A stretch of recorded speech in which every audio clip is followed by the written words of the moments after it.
Call to order the City Council meeting of the City of Palo Alto for Monday, May 2nd, 2022. Would the clerk please call the roll? Mayor Burt. Here. Councilmember Cormack. Here. Councilmember Du Bois. Here. Councilmember Philseth. Here. Vice Mayor Koo. Here. Councilmember Stone. Here. Councilmember Tanaka. Here. For the record, everyone's present. Thank you.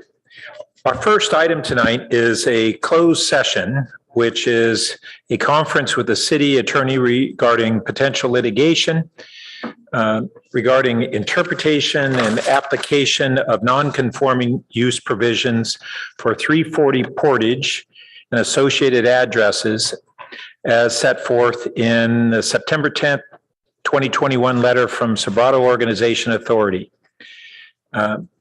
And before proceeding in the closed session, do we have any members of the public who would like to speak on this subject?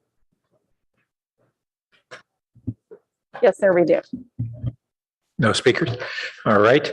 Do we have a motion to go into closed session? Oh, I'm sorry, we do have one. Okay. Our first speaker is Rebecca Eisenberg. Welcome. Hi, thanks so much. So granted, it's impossible for me to know what this closed session is all about, but I did read, what I can about, what the Sobrato Corporation would like to do with the Fry's space, which I understand this is about. And I particularly wanted to point out to you a very interesting letter from the community that you received dated April 30th, 2022 from somebody named Herb Borak. From what I understand of the situation, I think he's right. He said that he urged you all to reject staff suggestion that for either a staff committee or a council committee to negotiate with Sobrato. A staff committee would become part of the development team. A council committee would be prohibited from participating in quasi-judicial decisions. It looks like, again, it's hard to know because you all have taken this out of public purview, which I find disappointing. But because of course the Brown, the exceptions to the Brown Act don't mandate that you hide information and conversations from public view. It just says that in very strict limitations, you have permission to. Anyway, so it would be interesting to understand who and what and when, you all have been negotiating with Sobrato. Mr. Borak says actually that it looks like he says that you aren't entitled to closed session. Anyway, long story short, it's been a big problem in my observation, and I know that of others, that the planning department in their presentations, in their affect, in their language, often they can give off a perception that they're speaking on behalf of the developer. Here we're talking about an extraordinarily wealthy developer who owns a large amount of land here in Palo Alto, who continues to misrepresent the Fry space as commercial when we know that it's actually residential, but subject to a use, based one-off exception for Fry's, which is no longer there. I think that you all need to actually really work hard to have a transparent process when it comes to North Ventura. There's a lot at stake here. Neighbors care a lot, and we don't need more commercial development there. So whatever you're doing, it sounds like Mr. Borak has good advice, and I hope you'll listen to the community. Thank you so much for considering. Thank you. That concludes our public comments. Do we have a motion to go into closed session? I'll move we go to closed session. Okay. Motion by Councilmember Du Bois. I will second it. Any discussion? Seeing none, would the clerk please call the roll? Councilmember Du Bois. Yes. Councilmember Stone. Yes. Councilmember Cormack. Yes. Mayor Burt. Yes. Vice Mayor Koo. Yes. Councilmember Tanaka. Yes. Councilmember Philseth. Yes. Motion carries unanimously. Thank you. So we'll go into closed session, returning to the council chambers sometime around 6:30.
returning from our closed session, and we have no reportable action.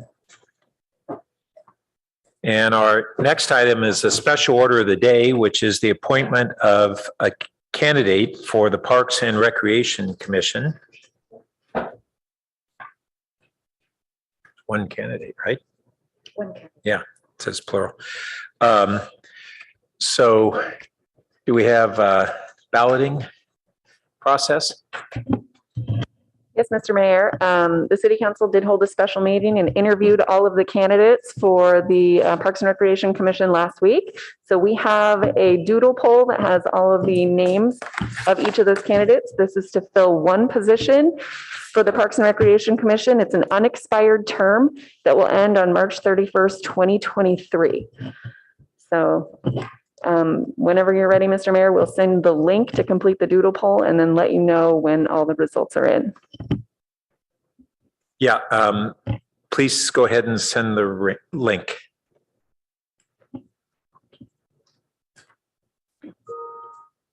I apologize, it's not a doodle poll, it's a survey monkey. So Okay. you should receive it momentarily. It's been sent.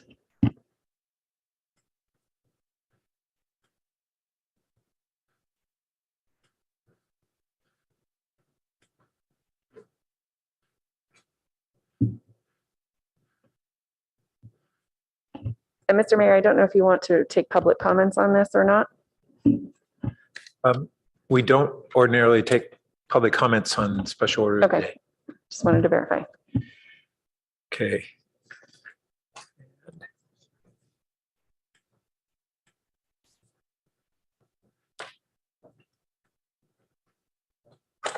This is to our, oh no, I see it.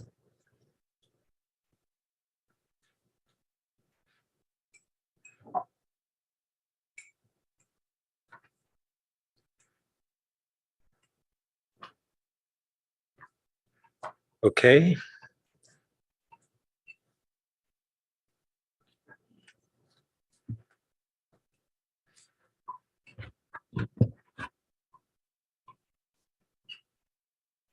Are folks still voting or do we have them all?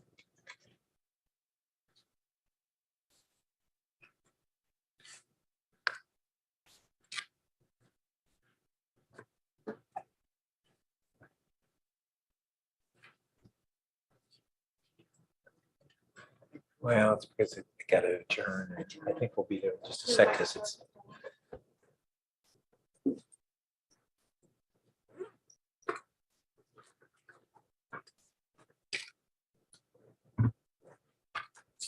Has everyone voted? Okay.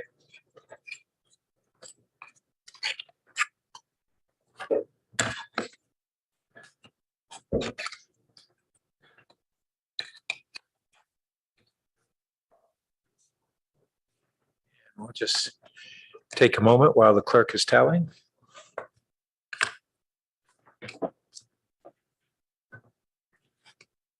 Okay, Mr. Mayor, we have all the results.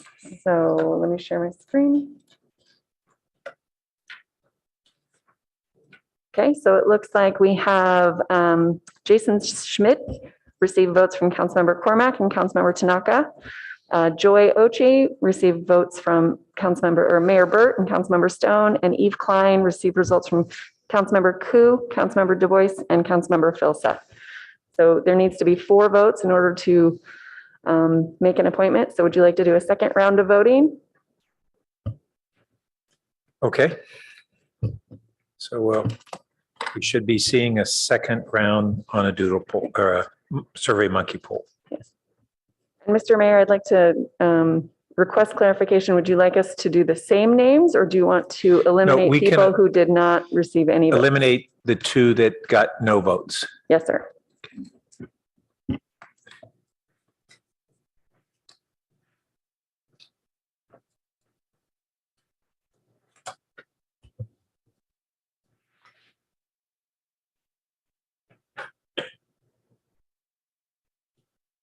Okay, the email should be sent. Please refresh your email.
Okay, everyone's voted, I take it?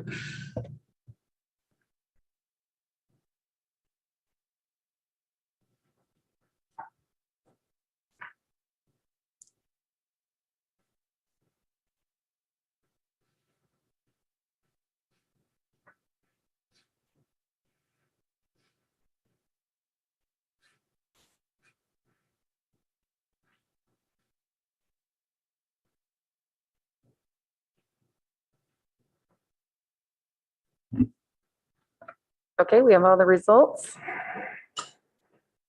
Mr. Schmidt received a vote from Councilmember Tanaka. Ms. Oche received votes from Councilmember Cormack, Mayor Burt, and Councilmember Stone. And Ms. Klein received votes from Councilmember Filseth, Du Bois, and Koo. Okay, then we'll take one more vote by dropping the lowest vote candidate. Okay.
Okay, Mr. Mayor, we have the results.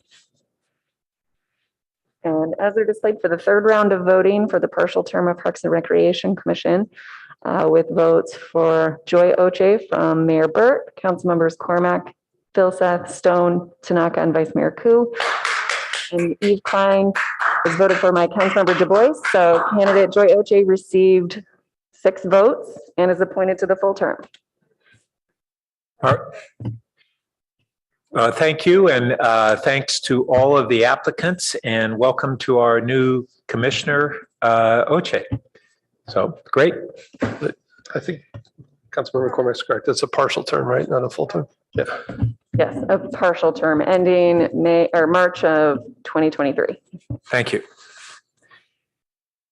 So we will now briefly adjourn our regular council meeting, recess it, I should say, and call to order a Public Improvement Corporation meeting for the purpose of approval of fiscal year 2021 Palo Alto Public Improvement Corporation annual financial statement.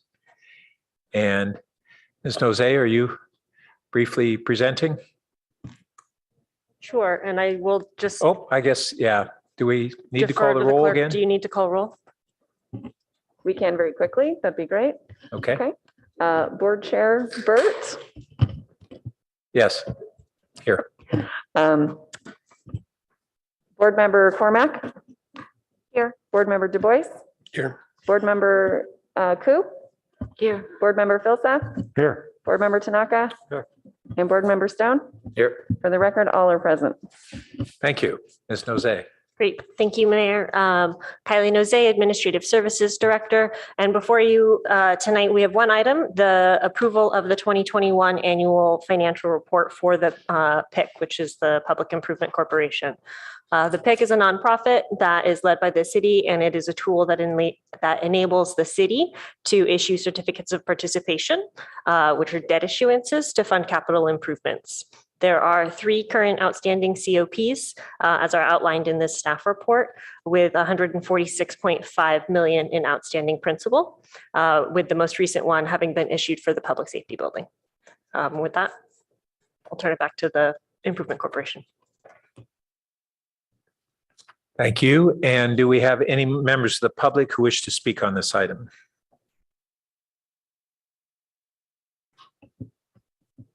Mr. Mayor, I don't see any request to speak. Okay, we can return to the council for discussion or a motion to approve. Councilmember Cormack. I'll move approval of the fiscal year FY 2021 annual financial report for the Palo Alto Public Improvement Corporation. Okay, I will second it. Did you want to speak to your motion? I've reviewed the documents and they seem consistent with the work that's been undertaken by the council on behalf of the community. And I have no further comments. So would the, unless anyone else wishes to speak, would the clerk please call the roll? Councilmember Filsa? Oh, excuse me, Board Member Filsa. Yes. Board Member Tanaka? No. Board Member Stone? Yes. Chair Burt? Yes. Board Member Cormack? Yes. Board Member Koo? Yes. Board Member Du Bois? Yes. Motion carries 6-1. Thank you. So we will now adjourn the Public Improvement Corporation meeting and reconvene the City Council meeting. And our next item is a study session on the fiscal year 2021 proposed budget. So City Manager Shikata. Thank you very much, Mayor. Let's see if we can walk through a few slides that we have.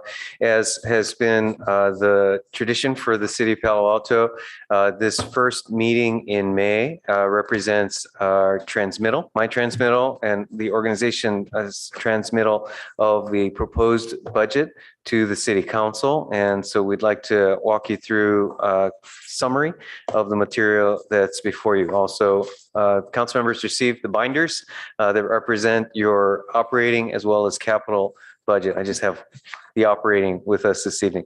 Next slide, please.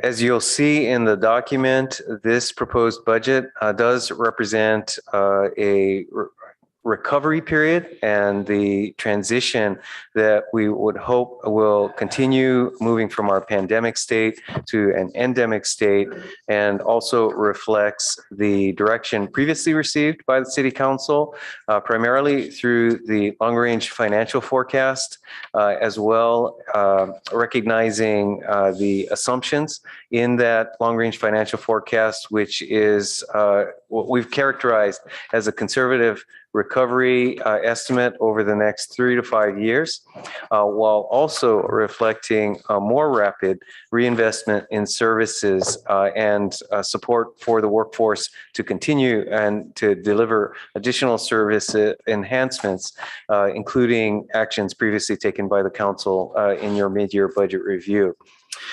This is again reflected and described as a transition year, while the council contemplates some significant changes in funding in the upcoming year, most notably related to the affordable housing as well as grade separating train crossings, which have been identified as significant unfunded needs. Beyond that, there are additional service discussions that are being taken on as what we have described as the fiscal sustainability community conversation, including both the discussion of the ongoing budget as well as potential revenue ballot measures. And I'll describe that a little bit further in upcoming slides. Next slide, please. Overall statistics, your operating budget as proposed is over $900 million, with about $250 million of that in the general fund. You have a capital budget of about $350 million in the upcoming fiscal year 2023. And at the same time, over the 5-year period, the capital budget or capital improvement program are reflecting just under $800 million. There is a significant staffing changes proposed of 39 positions, resulting in a total of just over 1,000 full-time equivalent staffing positions, while recognizing that this remains below your pre-pandemic levels. It does really attempt to reflect a balance of an ambitious ramping back up of staffing, certainly given the difficult staffing climate we find ourselves in, and reflecting an ambitious pace of this additional services that has been proposed. Recognizes the use of one-time funding in order to make priority service enhancements where identified, as well as providing council to complete your ongoing discussions with community on additional funding opportunities. And so finally, recognizing these uncertainties, we are now kicking off a series of meetings with the City Council's Finance Committee, through which ultimately the City Council will be making decisions for this budget. Next slide, please.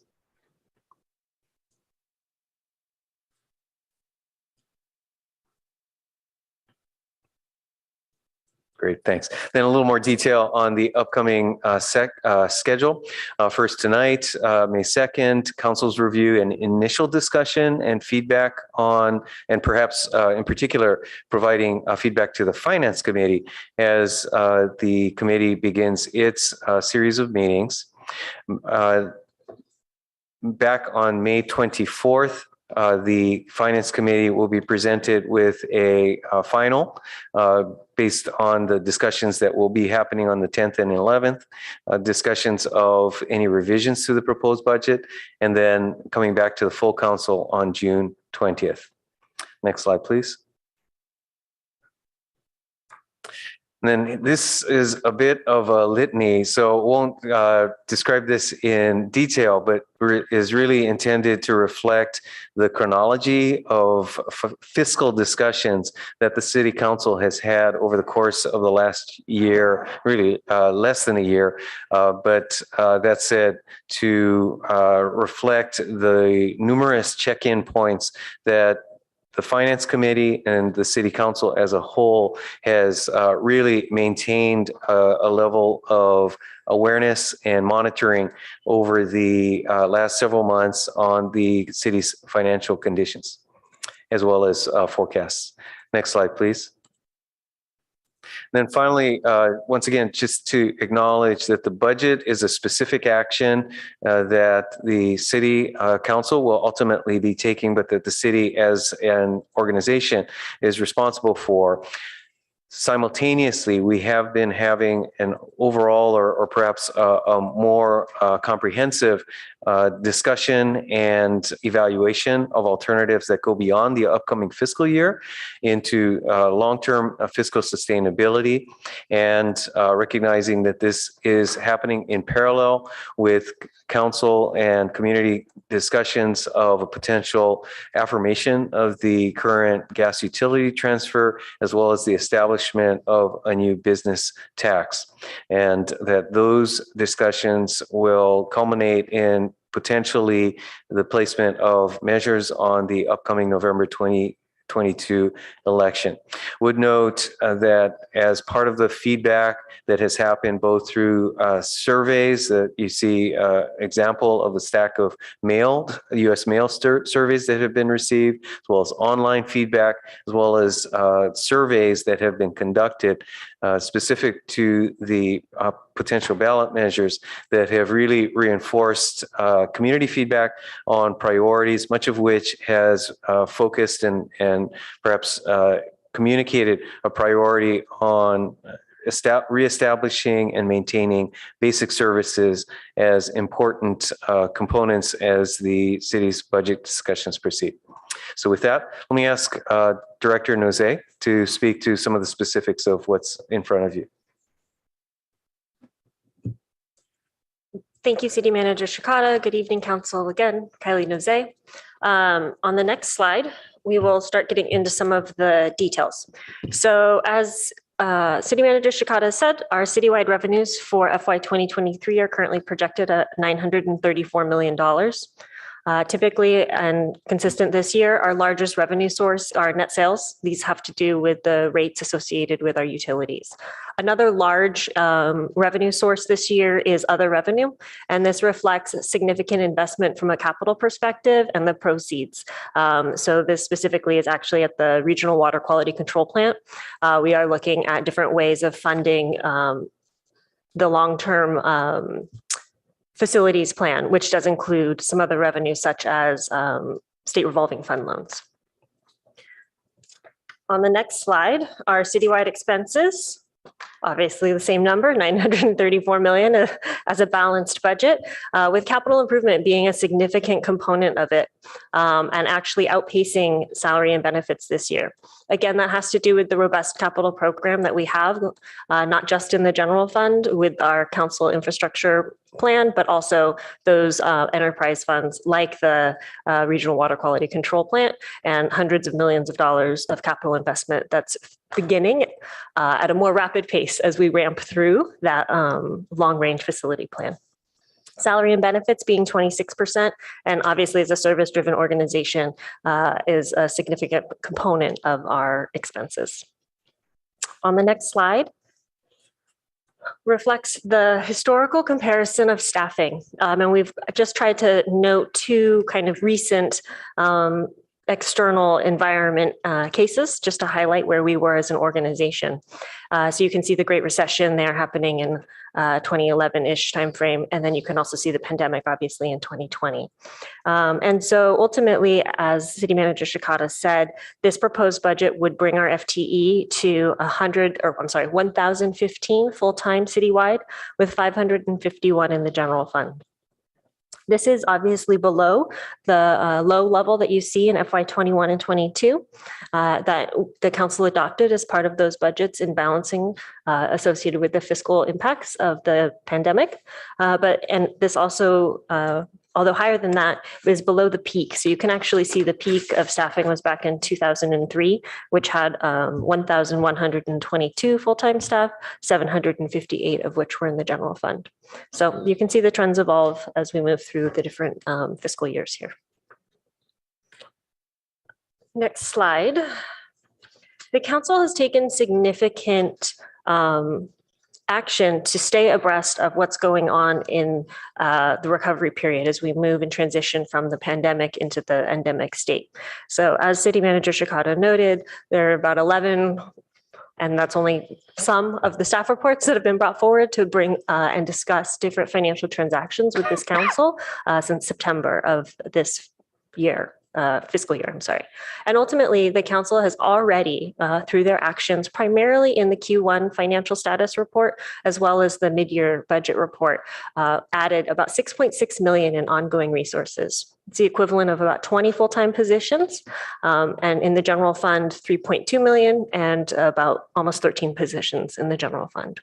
So you can see a list at the bottom here. I won't go through all of them, but these were areas where either there was grant funding or the need was so urgent that we didn't want to wait until the proposed budget to start working on these projects and programs.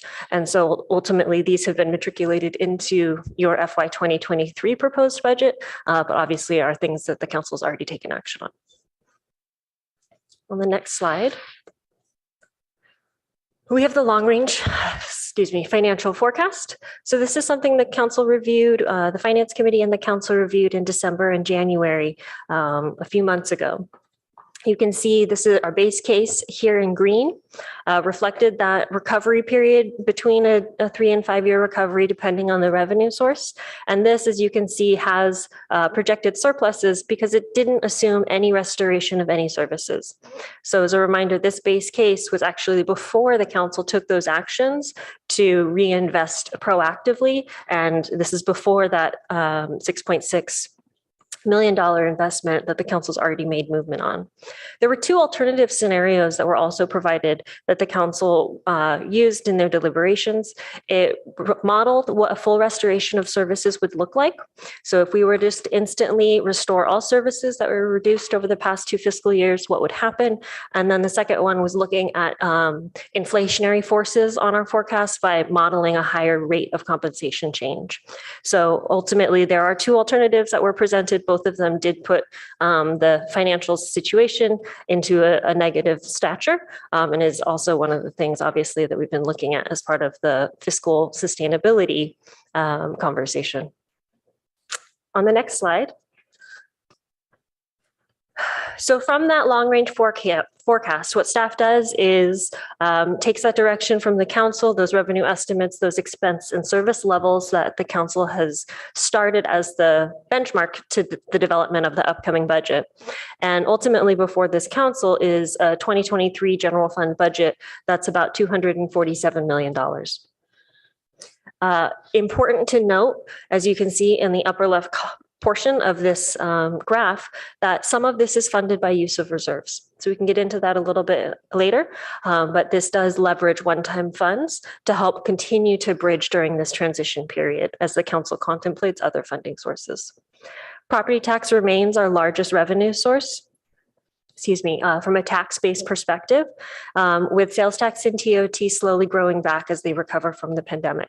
Sales tax is growing a little bit faster than TOT, and then we have our typical charges for services and other revenues.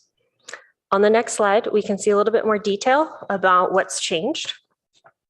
So this slide shows in general fund revenues by each of those categories, what was presented to the council as part of the long range financial forecast back in January. And then also what's the current estimate for FY 2022, as well as what the 2023 proposed is. So you can see, obviously, we've gotten some new data points. We get information like utility user tax and hotel or TOT tax on a monthly basis. So staff is monitoring that, tracking it, and updating the current year estimates, and then making some adjustments to the proposed as necessary. So TOT is on a monthly basis. Property taxes, we do receive updated information from the county on a quarterly basis. So that's also reflected here. And then the sales tax is received on a quarterly basis as well. So here you can see there's a slight, there's a change in the estimated tax revenues by about $4 or $5 million up. I will note these are truly staff's estimates at this point in time. We haven't necessarily adjusted these from a planning perspective. And then the proposed is about 3.6 million higher than what was in the long range financial forecast, just truing up for current year trends. On the next slide, we'll go over expenses. So where do all these funds go? The primary portion of them would be moving or invested in our public safety services. So this does include fire, police, and emergency services. And then with our second area of significant investment in community and library services. Obviously, we still have investment in infrastructure as well as planning and transportation to help with our council work priorities, I'm sorry. On the next slide, goes over some summary points of citywide budget strategies that this budget proposes. And ultimately, this is a very much transitional budget. Typically, I will advise the council one-time revenues for one-time investments, don't add things ongoing. Given where we're at from a transition standpoint, as well as the initiatives that are under consideration by the city council in the fiscal sustainability conversation, this budget does propose to creatively use one-time funding. So as we just looked at the revenue estimates on the prior slide, we are expecting that revenues will exceed budget estimates in 2022. And so as a result, we are expecting that we will have a significant contribution to the budget stabilization reserve, as we already noted in the mid-year budget review with the council. One of the comments during the mid-year budget review was, well, what are we going to do with those funds? And is it just going to go straight to pensions or to infrastructure? Or can we look at it as part of the budget practice? So we have brought that into the conversation as part of this 2023 proposed budget, recognizing that we will have about 14 million in revenues exceeding budgeted estimates in 2022. And there's two ways in which this budget recommends use of those. It recommends that 8.9 million is used for service investments that would be invested for a 2-year period pending ongoing funding sources. And then the second piece of it would be a 5 million contribution to the budget stabilization reserve to maintain that council target of 18.5%. And so both of those are what's been wrapped into this proposed budget, as well as the remaining 5.5 million of the ARPA funds. So those are the federal recovery funds. As I alluded to, using the 8.9 million in one-time funds, there's a 2-year term transition recommended in this general fund. And what it does, or what it proposes, is restoring about $4 million in services, reserving the second year of that for those services. So we would have funding set aside for those services all the way through the close of fiscal year 2024. And in order to continue those services past that time, an ongoing revenue source would be needed. That revenue source could potentially be ballot measures if the voters were to approve those, and the council were to, if the council were to place them on the ballot and the voters were to approve them, or if recovery continues at a pace, that could also be a funding source. But it does help bridge us over the next 2 years as we continue to monitor the economy closely. We also, obviously, across all funds, you'll see investments in council priorities, namely SCAP, and the necessary staffing and consulting resources to help move along that priority. And then lastly, there has been some discussion over the city's pension and OPEB funding, and the council has a funding policy that proactively contributes 6.2%, or assuming a 6.2% discount rate for the normal cost. That 6.2 was based on a CalPERS study that's done every 4 years. And ultimately that study was just recently completed, and the equivalent number is now actually 5.3. It's a pretty big jump to move your contributions from 6.2 discount rate, assuming, to a 5.3. What this budget does is it proposes a transition and funding about 50% of that this year for the council then to contemplate further next year as we look and continue to look at the funding policy. All right, next slide, please. Okay, the next few slides really do look at just the service area impacts and where we're reinvesting in the organization and the community.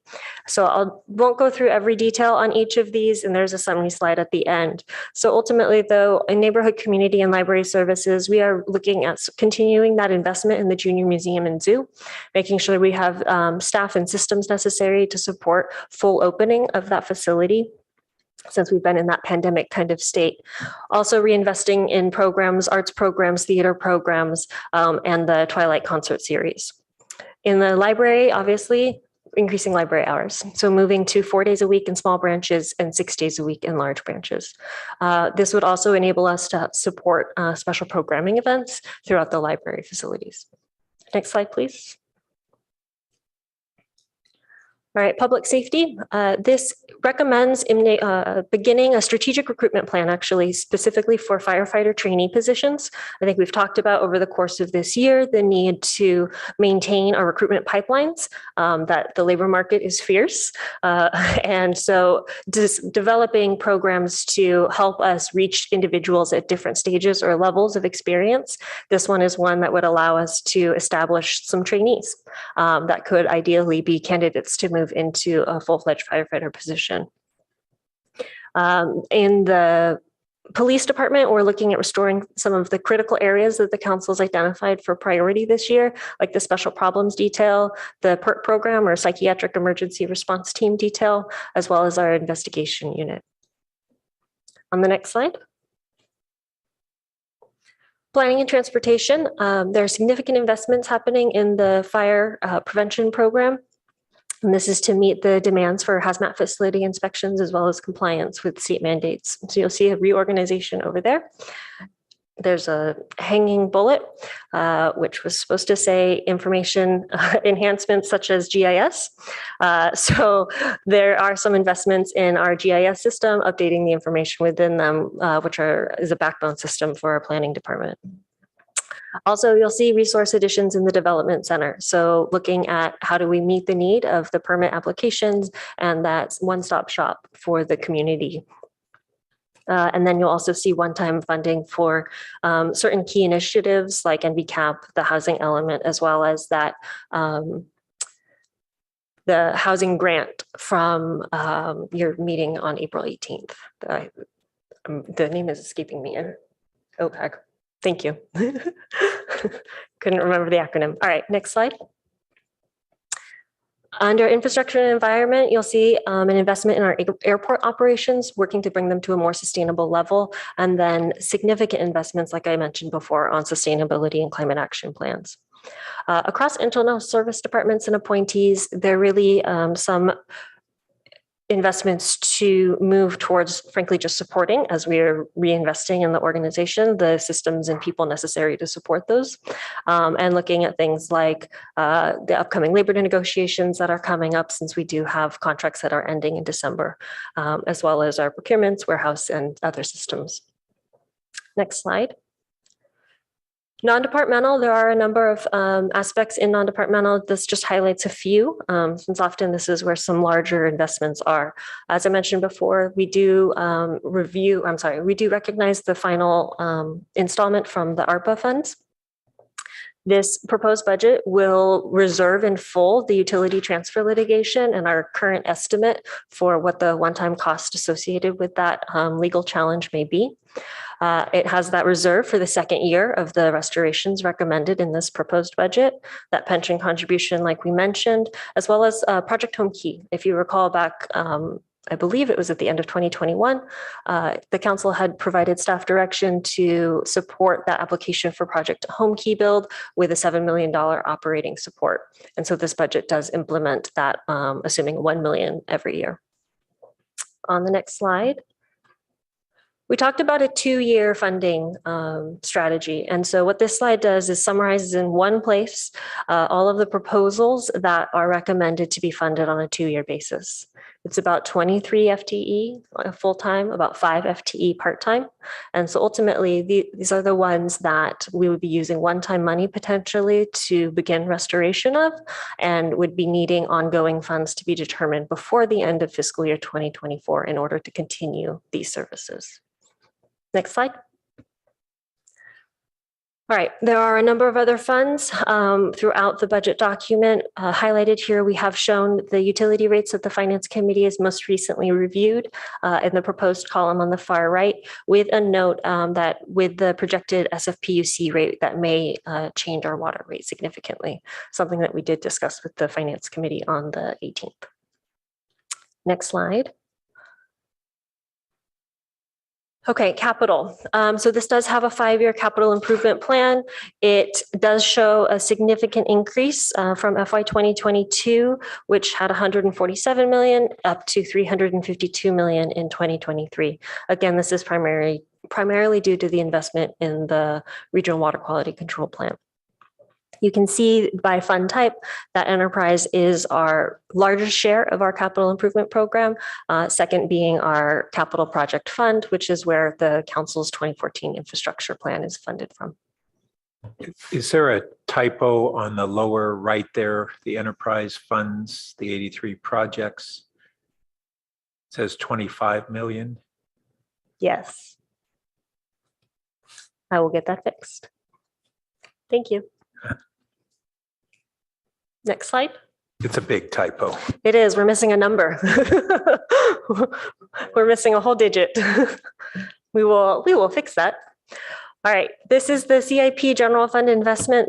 This is that transfer from the general fund to the capital improvement fund, where that 2014 council infrastructure plan is funded from. Now, this breaks it down into the three components of that transfer. The base transfer, that base transfer was something established as part of the IBRIC back with that Blue Ribbon Commission. The blue is the TOT funding transfer. If you recall, the council had said with the two most recent rate increases in our TOT tax that those funds would be dedicated towards capital investment. So that's that blue portion. And then the gray is just interest income. So you can see we took a significant reduction in our capital funding during the pandemic. And as the long range outlined, as well as the TOT kind of revenue estimates show, we are slowly growing it back. The blue obviously pegging directly to the TOT estimates, and the green pegging to the assumptions in the long range financial forecast that had a phased approach to get back to pre-pandemic funding levels. Next slide. Okay, the 2023 Capital Improvement Fund has a multitude of funding sources. We were just talking about that transfer from the general fund. You can see it in the upper right side of this in the kind of teal color, 19.6 million in full.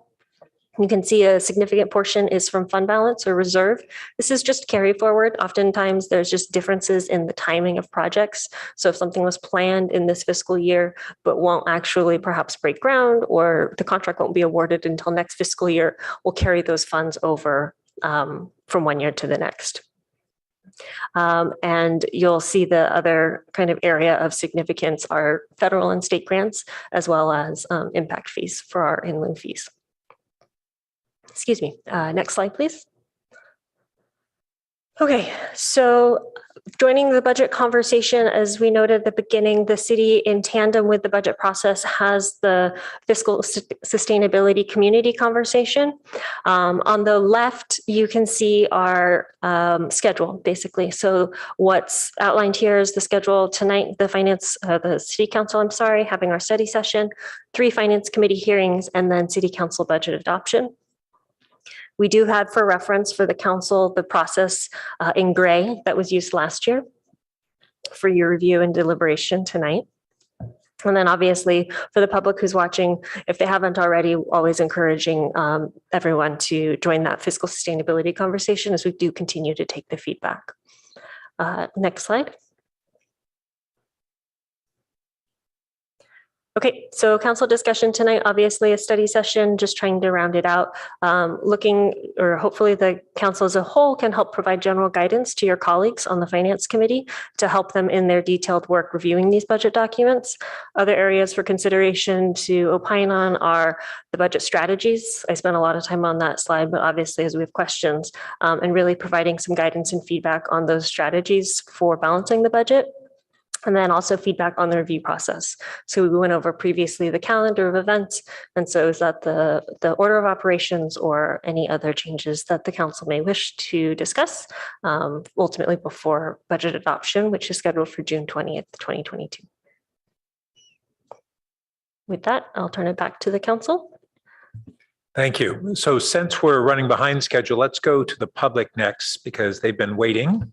And any speakers who wish to address us on the budget item?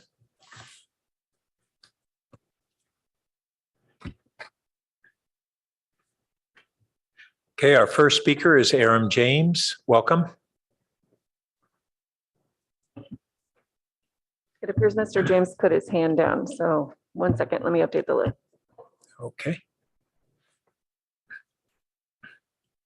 And our first speaker is Rebecca Eisenberg, to be followed by Maura Uman. Welcome. Thank you so much. You know, a budget conversation is a very complicated one with many moving pieces. But I guess that there are a couple of things I really wanted to point out. One is that it would be fairly easy for you to refund all the community services that you cut if you were to implement a progressive rather than regressive business tax. As I've pointed out before, the business tax on the table differs from our nearby neighbors, because rather than worrying about, our Mountain View and East Palo Alto, they did not worry about imposing a cap on how much money any particular payor was paying, because the truth is that large payors like Google and Amazon have the capacity to pay many millions of dollars, as they do in Mountain View and East Palo Alto, without it really registering even a blip on their bottom line. I hate to see, and I have to imagine you all hate to see also, how many difficult choices you're forced to make when it comes to funding. I mean, we all want those public electric shuttles back. They were really important to seniors and children. They're still not back. That program should be expanded. We want our library hours to be better again. We want our fire department restored. And you're just making these crazy, difficult choices because of limited budgets. And I urge you to reconsider your policies, your values. The way a progressive tax is as such, with the understanding that parties with greater capacity to pay tax should pay more tax, and parties with limited capacity to pay tax should pay nothing or very little. I desperately want you to return to the days where you're spending money on services that benefit our community. I really think when you make your decisions, it's important for you to ask, does this benefit the community as a whole? So yes, I'm frustrated with a lot of this, and I think others are too, but you have the ability to make your life easier, and I urge you to reconsider it. Thank you. Thank you. Our next speaker is Maura Uman, to be followed by Aram James. Welcome.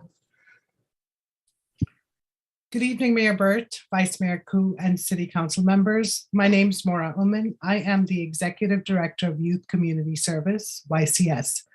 I'm calling in tonight to highlight the work that YCS youth peer leaders have done to support youth mental health and wellness in Palo Alto through the Youth Connectedness Initiative, also known as Youth Connect, and to urge the City Council to advocate for the reinstatement of funding for this program that has been removed from the 2023 budget. Funding for Youth Connect goes directly to augment the voice of youth to design and lead intergenerational service projects, create advocacy campaigns to address suicide prevention, and connect our community to resources to support mental health and wellness. Youth Connect peer leaders have had an impact on reaching over 20,000 community members over the past year. In alignment with the Council's 2023 Community Health and Safety Priority Area, I urge the City Council to ensure funding for YCI. Since 2017, Santa Clara County has co-supported this program by covering 50% of the cost of the YCI program in Palo Alto.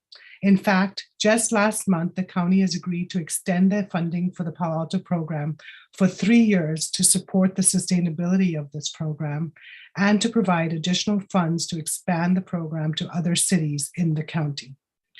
In the words of a Youth Connect peer leader, I think the most impactful thing for me was being able to do lots of research for my project and learning more about resources and being able to have those not only for myself, but for the people at my school too.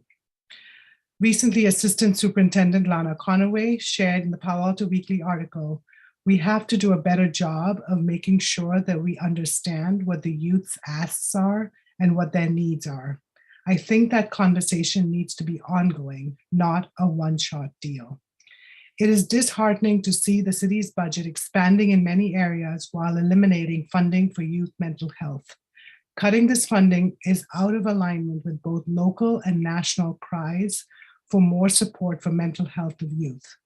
PAUSD just released a memo underscoring the uptick in mental health needs of youth, while the U.S. Surgeon General called the youth mental health crisis the second pandemic we are living through. Now is not the time to cut this funding.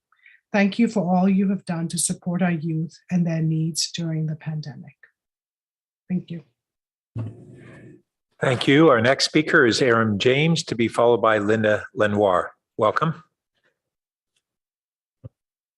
Hello, yes, my name's Aaron James. I'm a retired public defender, a member of the California State Bar for, I guess, close to 40 years now, and a best police practices advocate in places like Palo Alto and countywide. So one of the things that I would like to see in reference to budget issues is a review of what really takes up a huge percentage of the city budget, and that's law enforcement. First place I'd like you to consider looking, and I think when I sat down with Andrew Binder, we finally got agreement that the K-9 unit just by itself, the budget is around $500,000. And, you know, I've argued before, look, the K-9 unit is a unit that's predisposed towards racially disparate police practices, not just in Palo Alto, but across the country. It's an archaic way of dealing with human beings to have canines that were used during when people were still enslaved in this country, during the civil rights movement, during the Black Lives Matter movement. We don't need canines in Palo Alto unless we're going to limit them to the very limited thing of search and rescue. Also, we need to take a look at how much tasers cost us as another example. Tasers are rarely used in Palo Alto because the officers are apparently relatively well trained. They're rarely used because, first of all, they're not a substitute for deadly force. And when they are used on unarmed people, there's a very high chance that there's going to be injuries and lawsuits that proceed from that, because the warnings that are given by Axiom, formerly Taser International, says can't shoot in the head, you can't shoot in the chest, you can't shoot in the groin. I mean, on and on and on. Their warning is now in the range of 4.5 pages, and they come in with the plaintiffs because they basically the corporation that produces tasers, the majority of tasers now, have insulated themselves from lawsuits because they've given the warnings to cities. And so almost always the lawsuits are against the cities. And the Reuters report that are brought to your attention some years ago, we were well over $100 million plus across the country in lawsuits that we knew about that weren't settled out of court. And I would emphasize what the last speaker said about mental health. The county jail right now, at least 40% of the folks in there, and I'm talking about the sheriffs speaking themselves about this, at least 40% of the folks in there have mental health problems. If we don't deal with mental health issues at the age of with our youth, then of course we're causing ourselves problems down the line, and people end up in prison and jails having those same problems. Thank you. Thank you. Our next speaker is Linda Lenoir, to be followed by our final speaker, Bob Moss, who is here in person. Welcome. Thank you. Thank you, City Council and Mayor Pat Burt. It was clear to me, or really blatantly clear, unless I really missed it. First of all, I probably should disclose that I am on the board of YCS, and my own profession is working around suicide prevention and well-being in youth. When I saw the proposed budget, and I was looking, I thought very closely, I did not see a budget for teen and youth services. I could have missed it, but I really want to point out that years ago, and I know you've heard this many times, but years ago when we had the house and they tore down the house and they built that huge garage, supposedly the money forthcoming in years ahead was going to be used for youth and teen services. I don't know where the money is going now, but I did not see that in your budget. I think Maura did a great job in pointing out the importance of YCS, Youth Community Service. and how it does and has been connecting our youth for years, not only during the COVID, but for years it connects youth to each other. It connects youth to other families, to the community and the broader community. And so much so, as Maura pointed out, that Santa Clara County Department of Behavioral Health really wants to extend the program. I don't see that in your budget.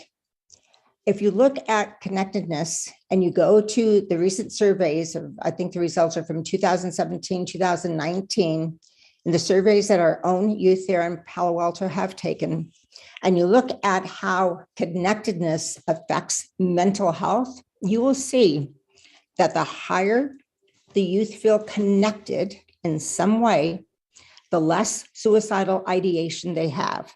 The lower the amount of connectedness, the higher suicidal ideation, actually going from a high of 6.8% to a low, when there is low in these youth, of 44%.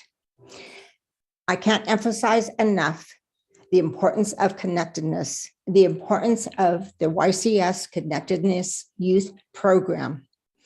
It is a minor part of your budget, but for our youth, it can help to save their life. I hope that you reconsider the budget. These are needed services for our youth and for our families. It connects everyone in our community. So please reinsert, give back the money for a program that is desperately needed for our youth. Thank you so much. Thank you. And our final speaker is Bob Moss. Welcome.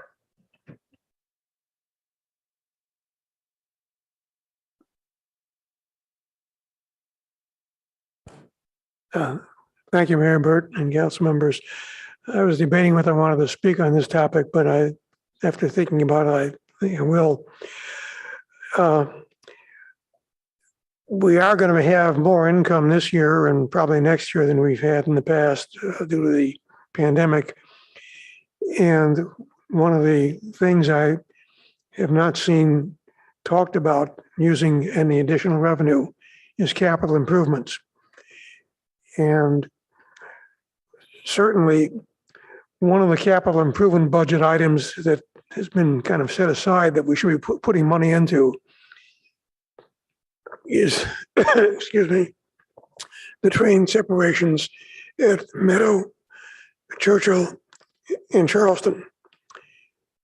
We're going to have to get money somewhere, and the money that's supposedly be allocated to Palo Alto, Mountain View, and Sunnyvale is mostly going to Sunnyvale and Mountain View and not to Palo Alto. So I think that's one of the places we should be using our money. Second, the state has a significant budget surplus this year. And I would like to see cities go to the state and say, we want some of that money sent to us so we can use it for capital improvements. I think you should be asking for at least $2 or $3 million, if not $8 or $10 million from the state to use for capital improvements over the next year or two from this budget surplus. Finally, when it comes to public safety, we've had a lot of problems with people who have physical or mental problems when they call for police or fire support. And I think we should be expanding the city staff, which has expertise in those areas for physical health, mental health, assisting people who have physical problems when there is a police call for them. So I think those are areas where we should be focusing any excess money and excess resources. But I would specifically urge asking the state to put some of that surplus money in the pockets of local governments, not just to return it to the public. Yes, some of that money should go back to the public, but I think a lot of the money could be used for capital improvements and for city and community services. We need those. We need them badly. Thank you. And we actually have two more speakers. Helene Grossman, to be followed by our final speaker, Matt Schlegel. Welcome.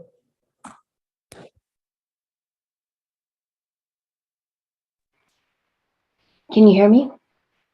Yes, we can. Great. Thank you so much. Thank you very much for allowing me to speak tonight. And I really appreciate the city priorities this year, some of which include health and safety with a focus on noise reduction and pollution reduction. So I'm here to speak about the topic I've spoken about before, which is leaf blowers. Really appreciate that the City Council added a code enforcement officer recently to address leaf blower violations, which I think is an amazing and great step forward. And I'd just like to encourage the council to consider some other actions that it might take with small amounts of funding that could really address this issue, such as public education.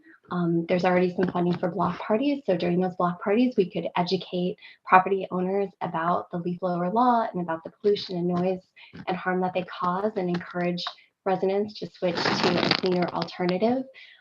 We could have a trade-in program where when we cite a gardener who's using a leaf blower, we could offer a trade-in program where they could trade in the gas leaf blower and get a rebate on an electric blower, and try to help ease the transition for some of the landscapers who might not have that much money.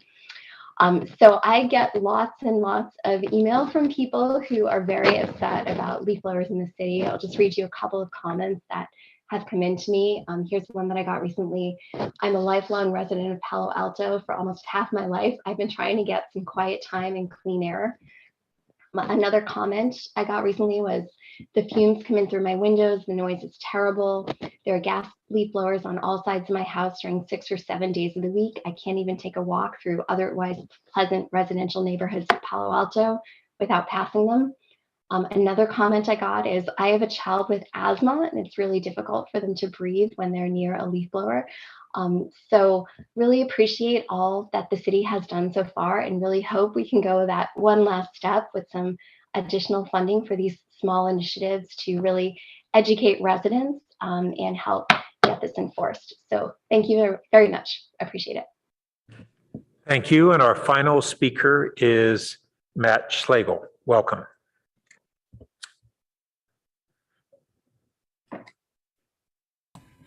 Thank you. Firstly, I'd like to thank everyone for the kind feedback I received after speaking at last week's council meeting about the city's response to the climate crisis. I really appreciate the words of encouragement. And I also appreciate the privilege I have to live in this amazing city of Palo Alto, often called the heart of Silicon Valley. It's also in large part its brains, backed by some muscle too. And we quite literally create the future here, which is why I'm proud that the city has recognized the urgent need for a fossil fuel-free future and has set a goal to realize that future. Palo Alto's 80 by 30 goal sets out to reduce our fossil fuel emissions to 80% below 1990 levels by 2030.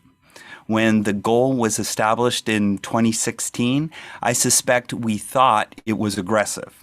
Now that we realize we need to get off fossil fuels in the next 3 to 5 years to stabilize the climate, it doesn't seem nearly aggressive enough, but it's moving us in the right direction. We gave ourselves 14 years to meet the goal, and at the halfway point, we're about halfway to meeting it. I know Palo Alto can do better than just meeting its goal. We don't just strive to get an A here. We do the extra credit to get that A+. To date, the city has made much progress by switching our utility electricity source from fossil fuels to renewable sources.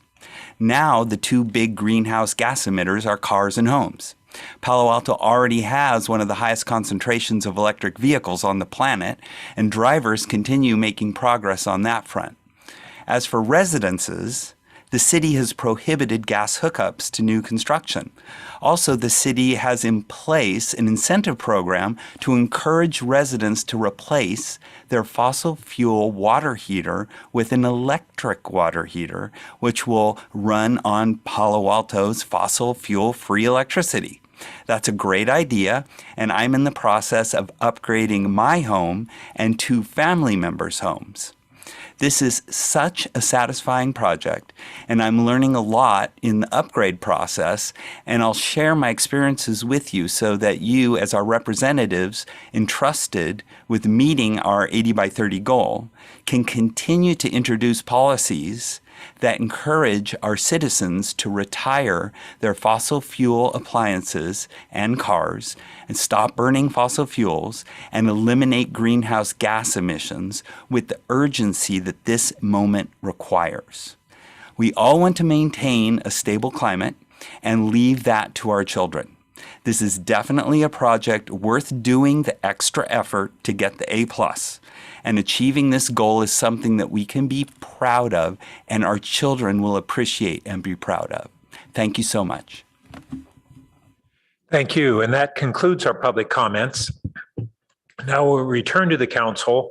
First, I think for a round of questions, and then we can have additional discussion about guidance to the Finance Committee. I just want to kind of reiterate what Ms. Nozay had talked about, which is we have an opportunity tonight to give some thoughtful feedback to the Finance Committee on directions that we'd like to take in regards to the proposed budget. I think another question we'll want to consider as the evening goes on is whether we want to have a check-in like we did last year after the Finance Committee does its first 2-day marathon go-round of the budget, and they come back with their tentative recommendations or changes and see if we're in alignment with the council as a whole. And then they would go back and complete their work with staff. So those are kind of the general framework of what we have tonight. I know that maybe at a high level, one of the things we'll want to be looking at is this issue of the kind of the 2-year bridge of not only restoring certain of the positions that we are able to do off of what are our current sustainable revenues, but whether we would want to utilize surplus funds from this year's budget and utilize them over a 2-year period for additional staff restorations going forward. So, Councilmember Philseth. Yeah, thanks. I wanted to ask a question about slide 11.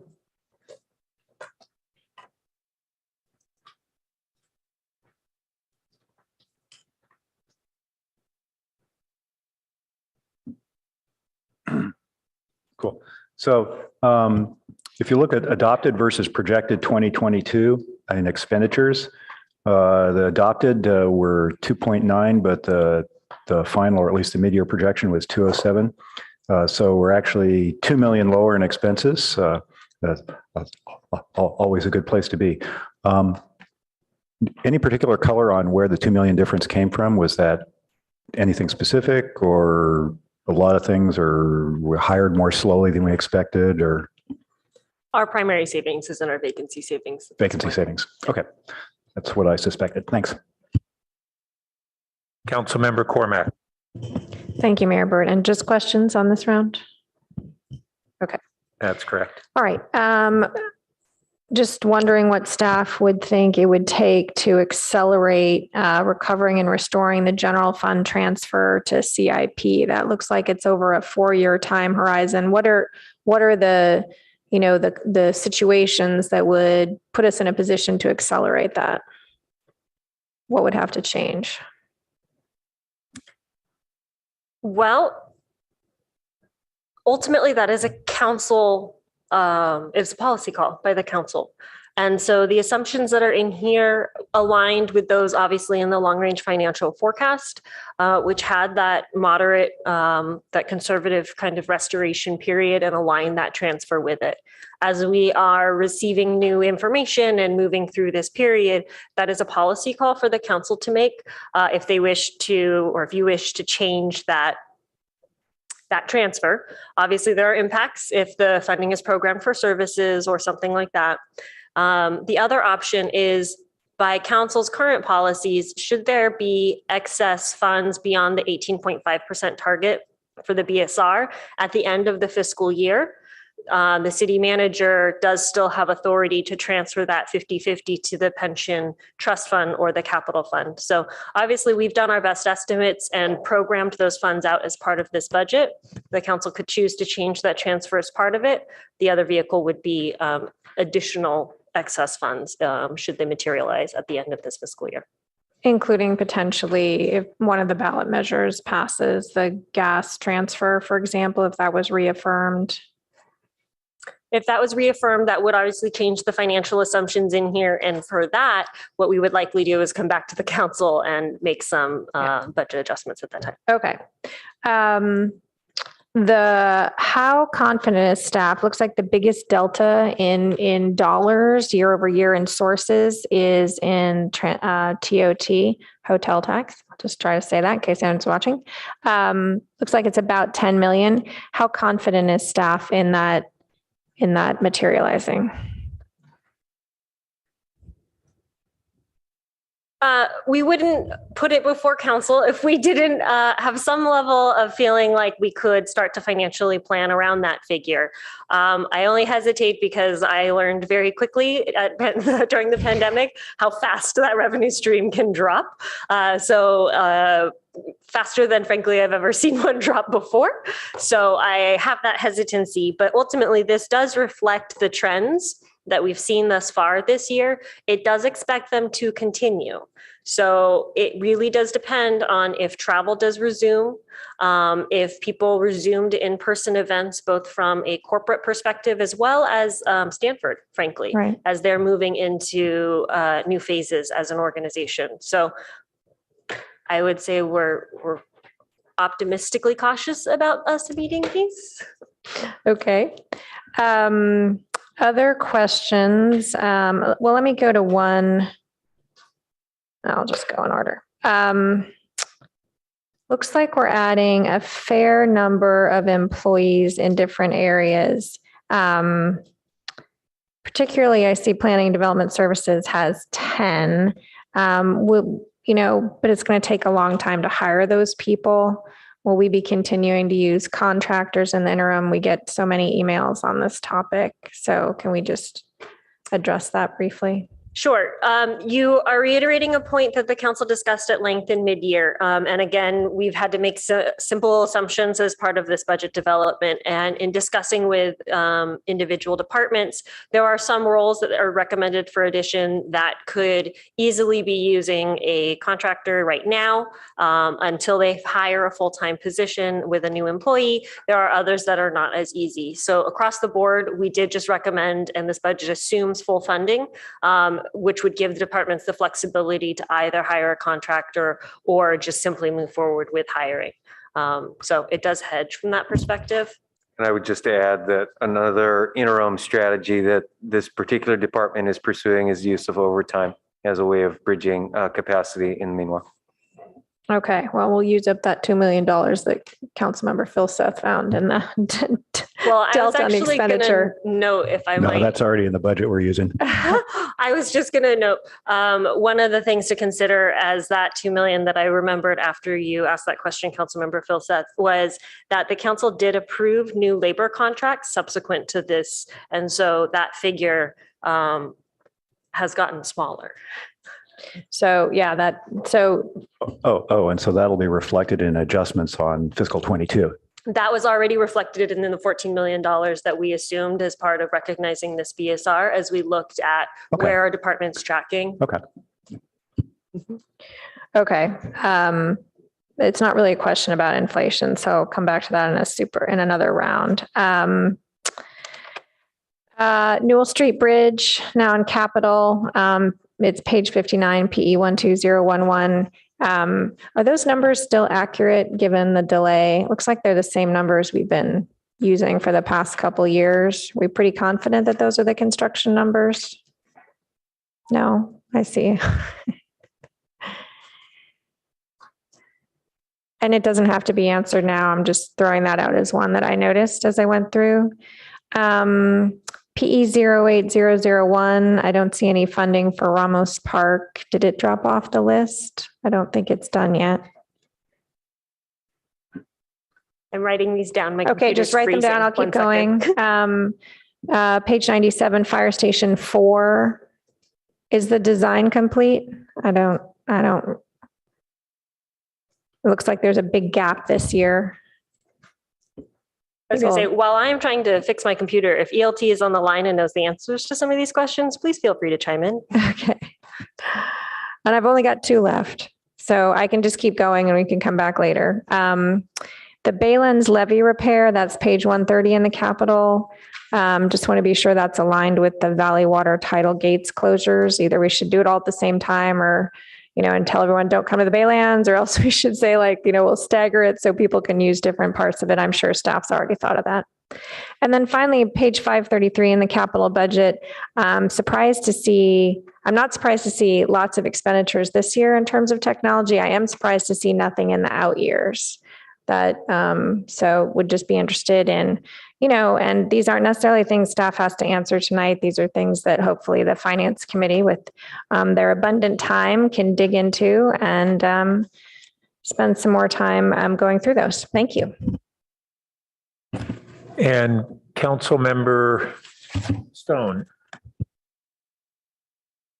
Thank you, Mr. Mayor. Just first, thanks to staff for all the work that's been put into this and will continue to be put into it over the next month. My first question, man, you've portrayed I think Ms. Jose, you put it well there, a cautiously optimistic financial forecast for this year and coming years. I'm curious, how have recent maybe warnings or red flags of a possible short-term to midterm recession kind of plays into these projections and the proposed budget? So obviously the idea of where the external financial and the economy are always weighing on us as we develop these.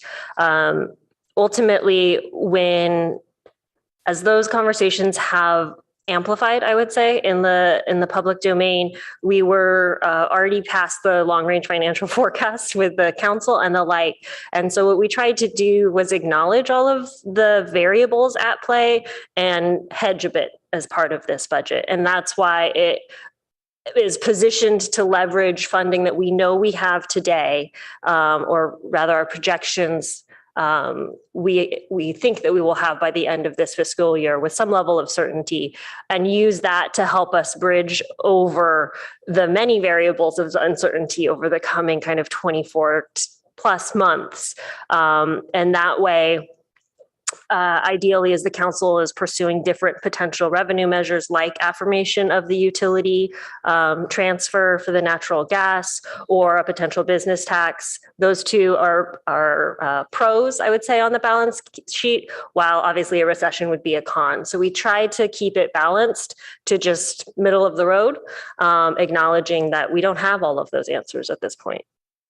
Okay, that's helpful. Makes me feel a little better. Thank you. So kind of on that point of maybe of the 2 ballot initiatives. So staff's proposing approximately 23 FTE positions that would be funded for just 2 years, kind of during this transitional phase, and hopefully then we have those revenues after the proposed ballot initiatives. So some of those positions include library staffing, increased police staffing for the PERT program, unhoused services, and for the community services department to restore classes and other services. Are those all the positions that staff anticipate? I mean, are the 23 all within those 4, or are there others? The 23 are all within that summary sheet, that summary slide. Is it slide 21? Ironically. Okay. Yeah. Slide 21 is the slide. Those proposals are equivalent to those 23 FTE. They are scattered obviously around the different departments. And so obviously community services and library have more of the hourlies, but more of the full-time are everywhere. Okay. And to be clear, so those are temporary positions unless the ballot initiatives pass this fall, and then it's anticipated that those would then become ongoing permanent positions? So ultimately, that is a council call. We didn't necessarily position this directly with the ballot measures, but obviously we staggered and strategized on the potential pros as well as cons that may come from a financial perspective. So the affirmation of those positions from an addition perspective, if council were to approve this budget today, then we would have enough funding to continue those for 2 years. And so council would have the ability over that period of time to either just instantly, if a ballot measure were to pass, to add those ongoing, or to continue to reevaluate perhaps economic growth or the like. But yes, obviously we did set this up in a way that should something pass, the council could very quickly provide some stability and continue that rapid recovery pace. Okay, that'd be helpful. And I think that's an important point when we continue to discuss the ballot initiatives to kind of, I think one of the difficulties for the ballot initiative will definitely be these positions happening before the ballot initiative. I think people are going to experience kind of the less of the shock of having a fewer of these services and may not think then the ballot initiative is important. So making it very clear that ongoing is important. And then I guess one more question here. The transmittal letter on page 12 said that staff is recommending we position shovel-ready projects in the CIP to take advantage of favorable construction market pricing. So I think that line kind of surprised me a little bit. So have costs in the construction market recently dropped or expected to drop? Because I was just surprised to see any mention of favorable construction market pricing, given the significant increase in construction costs over the last couple of years. I think it's more the latter, that we know it's growing and at a rapid pace. And so trying to move as quickly as possible before it continues to grow even faster as inflation solidifies in terms of its year-over-year impacts. Okay. Darn, I was hoping. Sorry. That's okay. It's all right. All right. That makes sense. Get it before it gets worse. Okay. I'm out of time. Councilmember Du Bois. Yeah, just looking at the CalPERS ALM adjustment, just wondered could you explain for the public the impact of going from 6.2 to 5.3, what that means and what it'll do to the budget? Sure. ALM is, so CalPERS, our pension provider, reviews their assumptions every 4 years for things like their investment portfolios, the diversification of them, the expected rate of return, and will make assumptions and hire experts, frankly, outside of their own staff to evaluate the fiscal health and assumptions used in planning for pensions and the cost of them. Obviously, they are a long-term investor, always looking at a 20 or 30-year horizon. So when they do this every 4 years, last was in 2017, most recent this past November, they do look at what their consultants tell them on expected rates of return. So obviously they have a lot of assets invested in the market. And so they do studies on what one could expect to earn over a period of time.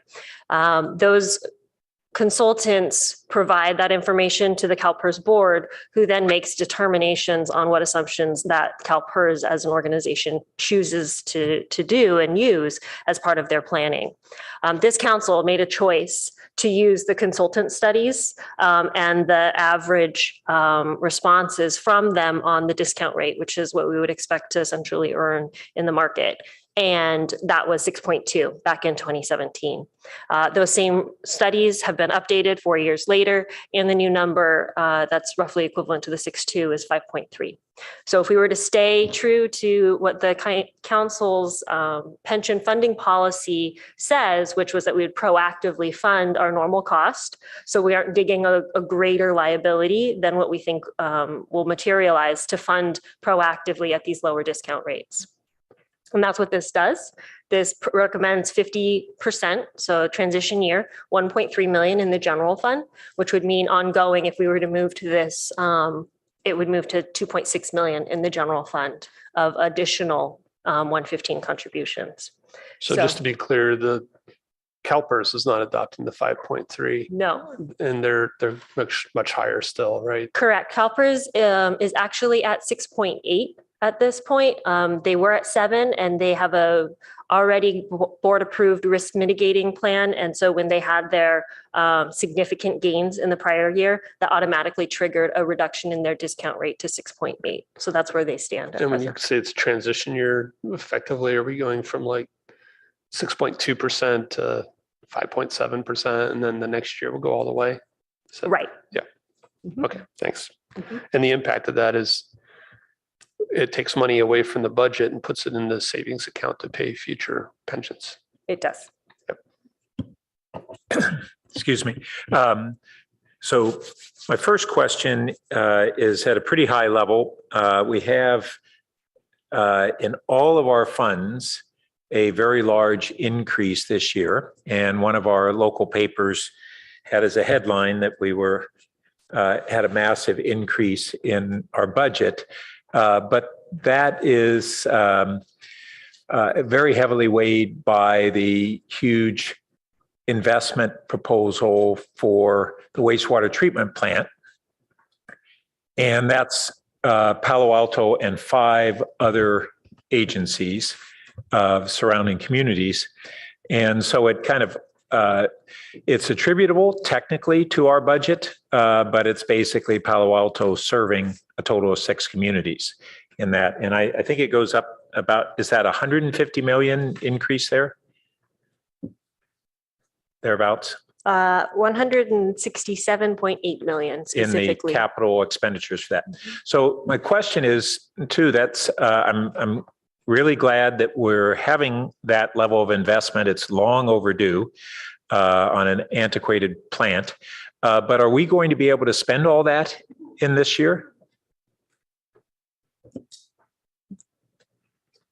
I'm sure they will make a valiant effort to try. But ultimately, when we do award the contracts, we will likely encumber it. So I would need Public Works staff to help me with the timeline specifically, but they are, these projects are planned over the coming year in terms of their investments. So when we put that in the budget, we attribute it to the year it's encumbered as opposed to the year they're actually, those funds are spent? Yes, because when they encumber it, it will fully show as a liability against the budgeted value. And then as actuals are reported, it will every year, we will show the actual expenses. Right. So in reality, we don't even have that jump in what we have on income and expenditure. We're going to be showing that on the books because we're going to sign contracts and our partners are going to obligate themselves to their shares of this, of that funding. Right. Our current contracts with our partners stipulate their funding portion of these pieces. So all of that is shown in here on the revenue and the expense side. Okay. All right. I want to return to a question Councilmember Cormack had, I think was on mid-year, we authorized a number of positions to be restored. But at that time or shortly thereafter, it was really explained to the council that for a combination of reasons, we have not been able to restore those positions as rapidly as they were authorized because of the high competitiveness in the market, the struggles we're having to recruit and retain, and even the staffing levels we have in our HR recruitment area. So first, where do we stand on those authorized hires? And the second part of the question is, if we were to have as many additional restorations of positions as have been proposed, what's the realistic time frame estimate under which we would actually be able to hire those positions?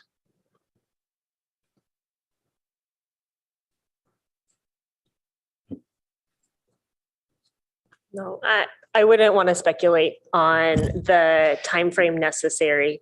You are absolutely correct that we do continue to prioritize recruiting, but it obviously is we almost are just breaking even, to be honest, in terms of those coming in versus the attrition that's happening. So it continues to be a priority, but Okay, I'm going to drill down on that because. Let me ask our Chief People Officer, Rumi Portillo, to respond as well. Okay. Okay, what I can tell you, Rumi Portillo, Human Resources Director, what I can tell you at this time is that we have hired more employees in this fiscal year than we have for the entire fiscal year last year. What I don't have in front of me is a breakdown of which positions were the restorations at mid-year and where we're clocking against those positions. I can get that information by tomorrow. I don't have it with me this Yeah, I think this is. I'm sorry. Go ahead. Yeah, I have a little more information. Our analysis is showing that the number of applicants is continuing to show that the numbers are smaller. We have a ratio of about 25 applications per recruitment, which is down from prior years and pre-pandemic. We are also experiencing the need to return to the market and repost positions. And so we are finding that a good number of ours are going out for round number 2 or round number 3. So all of those, all of that is to say there's a lot of activity going on, a lot of effort going into hiring, but the kinds of things we discussed at mid-year, including the highly competitive labor market, which is producing fewer candidates, the number of bidding wars where applicants are getting offers from their own from other agencies or other employers, and then refusing positions at the very end of the recruitment. All of those things that we talked about are continuing, and we are not seeing relief. Yeah, so that's somewhat consistent with what I expected to hear. But first, I would like to see the actual numbers on out of the new positions that we authorized mid-year. Where do we stand on those hires? Because we're looking tonight at, and over the next month or so, at whether to authorize 56 additional positions? What was it? Sorry. No, it's, I think 39, I think. Oh, maybe I'm adding the 2 because we are authorizing the permanent status of the other. So whichever number we end up authorizing, we have a question of for the budget, should we be budgeting for what we're authorizing, even though we are not realistically expecting to be able to fill all those positions? How do we handle that? And we have within this a certain number of positions that we basically can fund through what we're projecting to be sustainable revenues, and then another group that are being funded for 2 years based upon using a surplus from this year to bridge the gap under a hope that we will have additional revenues from ballot measures primarily, or higher income streams than are projected. But I think it's a real question we should be asking ourselves is how many of these positions should we commit to at this time before we know the answer on ballot measures? And how many are realistic that we're actually going to be able to fill? And with an understanding that all we're going to have is reasonable estimates of that. But the fact that we can't have anything approaching precision on it is not a reason to not address the issue. So we're going to need to discuss that. So Councilmember Tanaka. Yeah, also wanted to thank staff for your work on this. A few questions here. Do you guys have a graph that shows the salary and benefits over time as a percentage of budget? And so just tell me which page it is. I actually think, not in this document, your actual best view of that would be on our open data platform, our open budget. It includes this year's budget too? It does. Okay. If it's not up yet, it'll be up this week. I mean, this proposed budget. Right. Like I said, if it's not up today, it'll be up this week. Okay, I'll check it Staff were doing the data polls. Okay, thank you. I saw a graph on here that was interesting that showed our I guess, nighttime population. But as far as I understand, and just from the percentage of people working from home, I think our daytime population is still down, correct? Does anyone know? Well, there's not a specific data source to that, but certainly anecdotally, that's consistent with information we have. So, so I've just been thinking about, and this is one of the things I was thinking about is theoretically, our expenses should be aligned to the number of people that we're serving. And if the number of people we're serving, because the daytime population is significantly down, and that's an assumption, maybe it's not, maybe it's up a lot. But if it is down, it would make sense to me that the expenses should somewhat align to that. Now, perhaps our population is starting to grow back, which would be interesting. But anyways, that's just something I was thinking about. And so I was looking for kind of like numbers around that, but it sounds like you guys don't have that.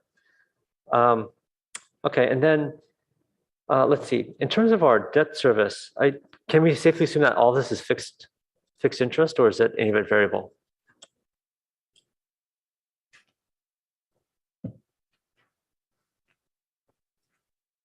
I believe it's all fixed. Let me just gut check the old, but anything new that we've done is all fixed. Okay, because otherwise we probably need to account for higher interest rates. Yes.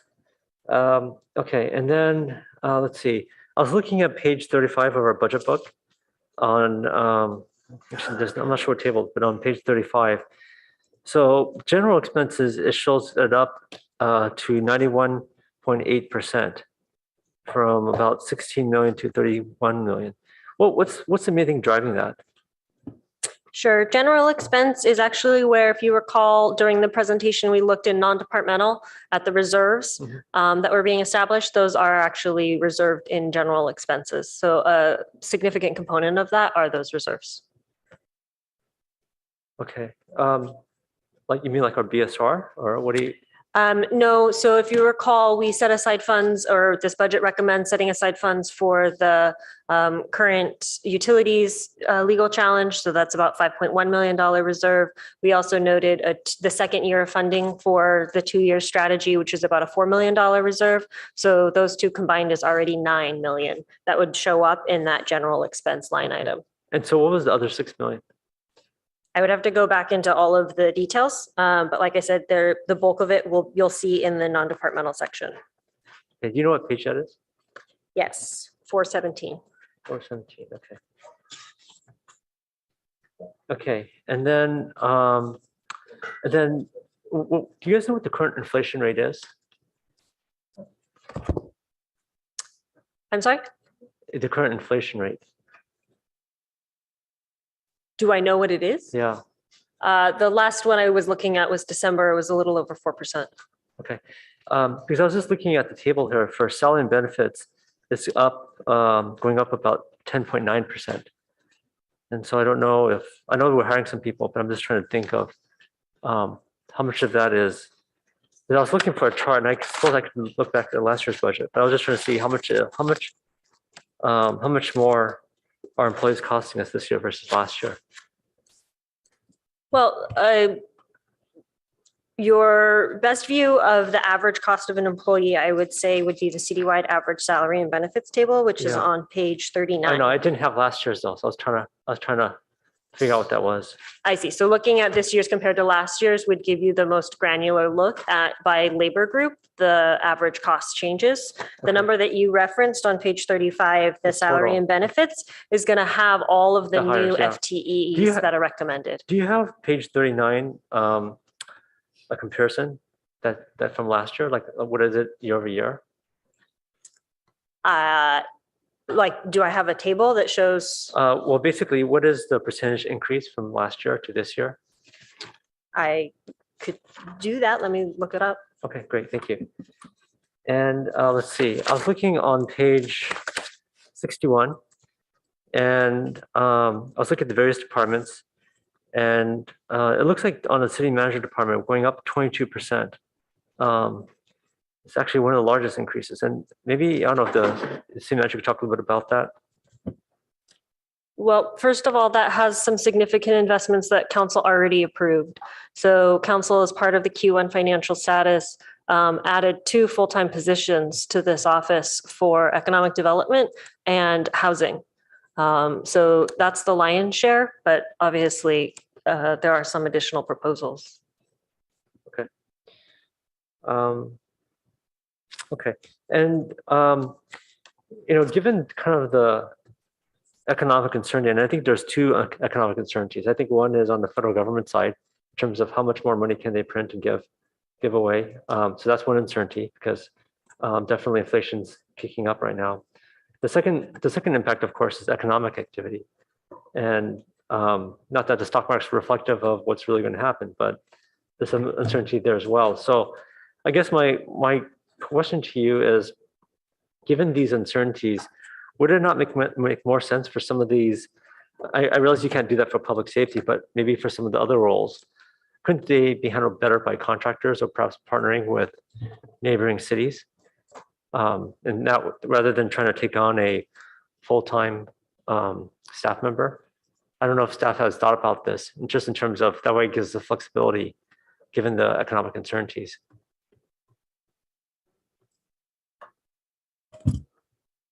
I think you raise a fair question that is typically a part of the deliberation that goes into bringing the recommendations forward. So if you had a specific area in mind, perhaps you could note it and the finance committee we can have that discussion at the finance committee.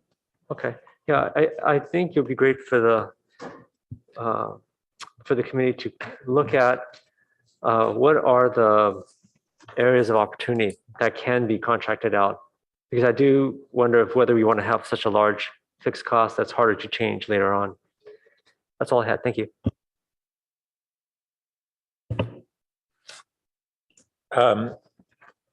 If folks have a few more questions, you can go ahead and take another round. If no one else does, I have a couple more. So one of the questions that I think Councilmember Cormack was asking about is how we can look forward at funding our capital programs. And with a number of these, the major infrastructure projects, these are projects that probably have at least a 50-year life to them. And so things like the public safety building, the garage on Cal Ave are debt financed. And what I'm leading to is us looking at whether we should be looking at any additional debt financing for major projects, perhaps not quite at that scale, but we have Fire Station 4, for instance. So we have a debt policy that is we shouldn't exceed 10% of annual operating expenses. Do you know where we stand in debt service in relation to operating expenses? I don't have that percentage, but we can get it. Okay. I think that should go into our strategy on out of projects that have, half a century life cycle. And let's see, I also had a couple questions on some of the capital projects.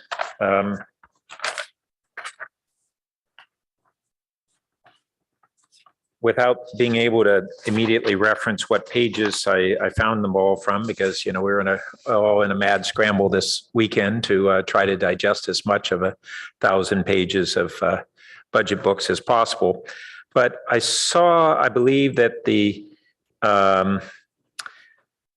we have the bike and pedestrian master plan implementation, but only 2 million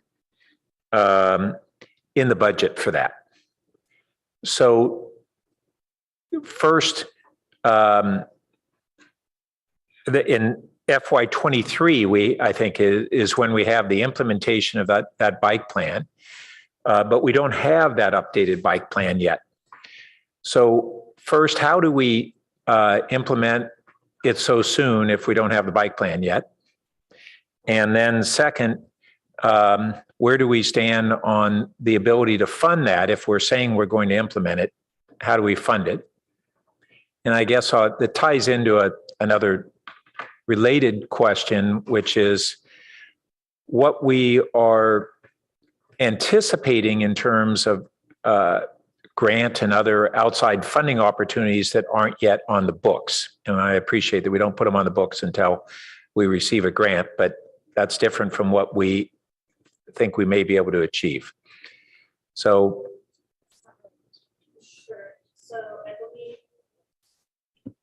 Mayor, and ultimately Philip Kami, if you're on the line, I think the mayor is talking about page 216 and 217 in the general CIP. And that fund, you are correct, is about a $5 million project over the 5-year period, with half of that funding coming from the SUMC fund. So sorry, half coming from what? The SUMC fund. Philip, do you have an update on the timing of that? Yeah. Thank you very much, Director Noze. Philip Kami, Chief Transportation Official. Just want to mention that this specific CIP is really continuing implementation of the 2012 BPTP. So projects that have been on hold within that implementation of the BPTP, projects that are not already separated into their own CIP, such as the Churchill Avenue Enhanced Bikeways or other projects that became their own CIPs. So this is really a continuation of those projects. That said, once the BPTP update is completed, that project and council's direction could reprioritize which projects staff would be working on within this. But we continue to utilize this to make bicycle improvements throughout the city that are based on the BPTP, the existing one that we have, which is the 2012 one. Well, but do we have in the budget the funds to complete that 2012 plan? And then we would have, starting in 2024, the new bike plan. And it looks clearly we don't have any capital funds to be able to implement that, even though we don't know what those dollar amounts are going to be yet. Yeah, I guess I would say that we don't have the funding to necessarily complete everything that's in the 2012 BPTP. So this would, I think, would carry us forward as we continue to make progress towards getting BPTP projects completed. But there would, of course, be overlap in the new BPTP, the project. So it's not going to necessarily, it's considered an update to the plan. So it doesn't mean that everything that's within that old plan would be outdated or not valid, but potentially there's overlap of the project that are in there. What I'd like to see is how many dollars in the current bike and ped plan would be needed to actually complete that. And we're going forward with our next one. And I believe that we are way underfunded to complete the one we're in.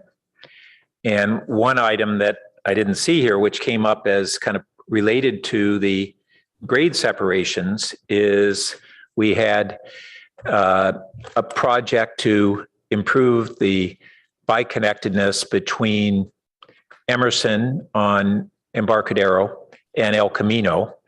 And we had discussions earlier this year that really between the bike path running parallel to the tracks in El Camino is one half of that project, and it gets very complicated as we try to address the El Camino with Caltrans, and it's a multi-million-dollar project there.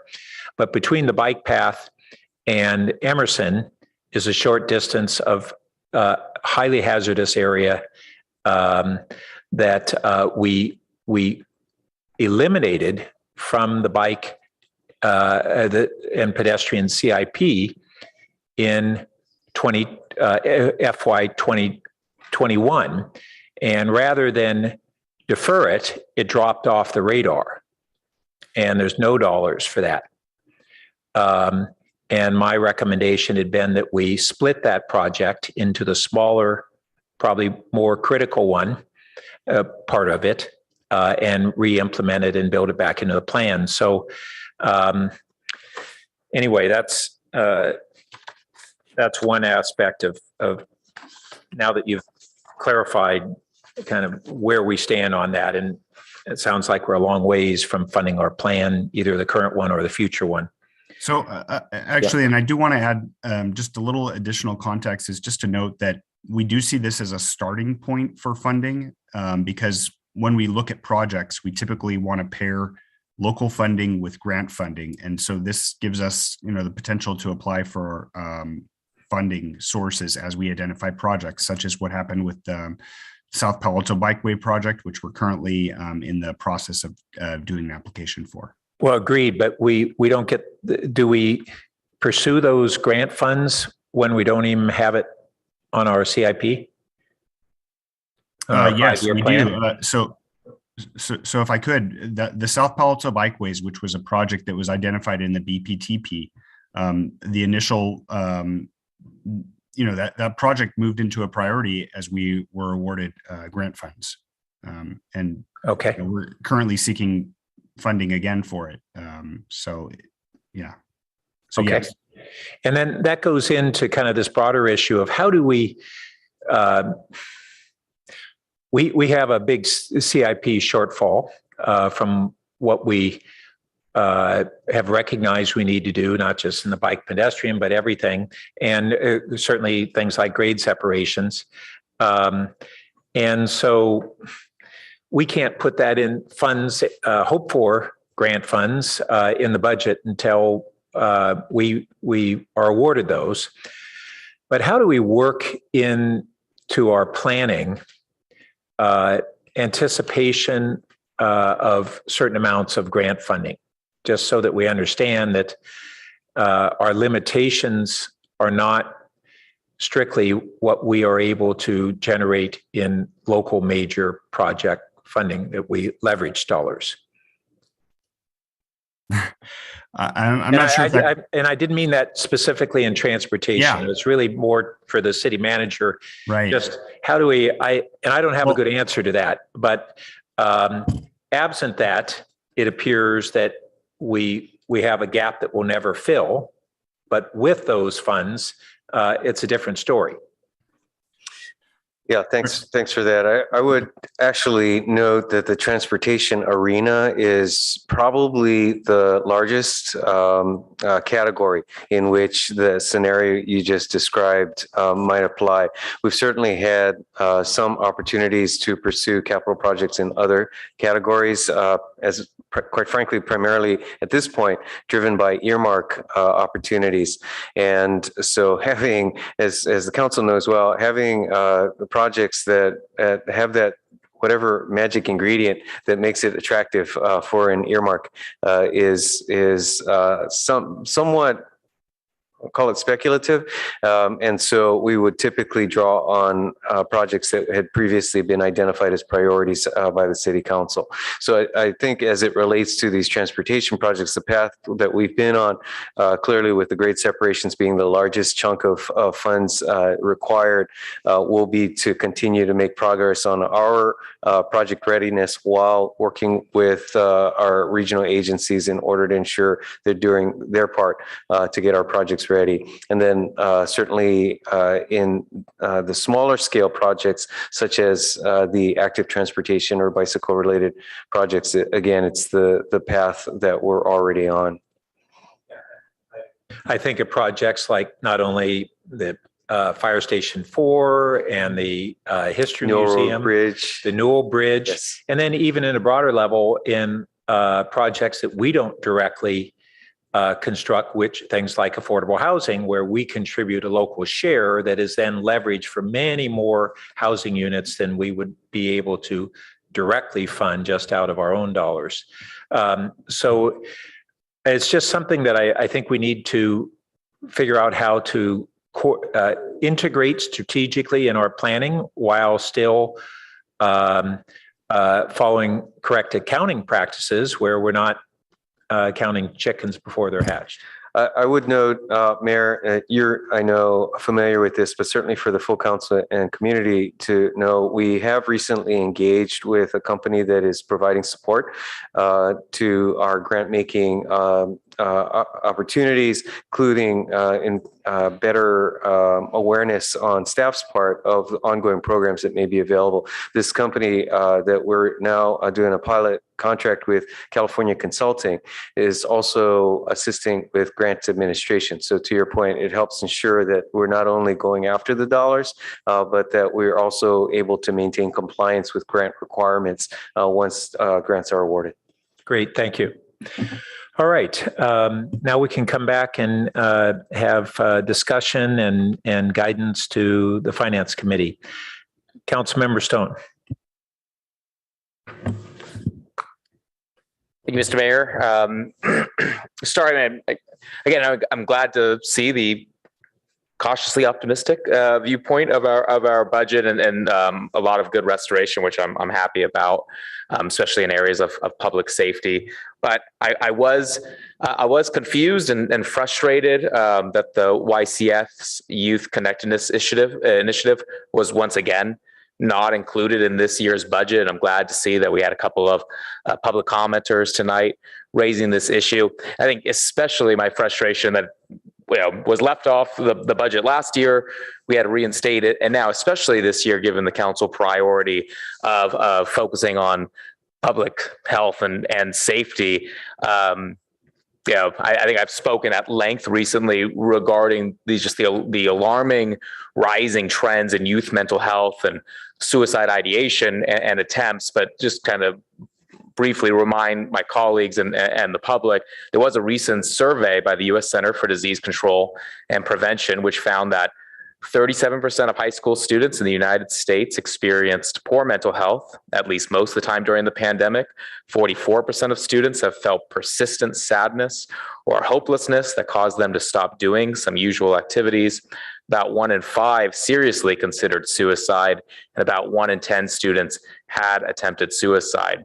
And I think in particular, coming out of the pandemic and still having our students experiencing the impacts, I think the work that YCI through YCS is doing to foster youth and adult relationships is just really critical for the well-being of the youth in our community. I think they have a unique program model that utilizes impactful service learning for youth to raise awareness among parenting and youth serving adults in the community, with just that real goal of improving those youth and adult relationships and ultimately youth mental health. And I think just both as a council member, as well as a teacher who has had to witness the deteriorating mental health of my own students over the last 2 years, really can't imagine a more important cause to fund than youth mental health. And this council has already made a commitment to public health and safety, with a particular focus within that council priority on youth mental health. So I do hope that we can refer to the Finance Committee tonight to reinstate or restore the $50,000 funding for YCI in this budget. Let's see, and then just apologize. One question I have, because I was just a little confused. The recommendation of adding an additional 1 FTE code enforcement officer, is that in addition to the mid-year council direction to adding an additional code enforcement officer, or would that be a new code enforcement officer? No, that's the mid-year one. We're just lining out all the changes that have happened year over year. Okay, so we're at 2. Yes. Okay, and the Yes.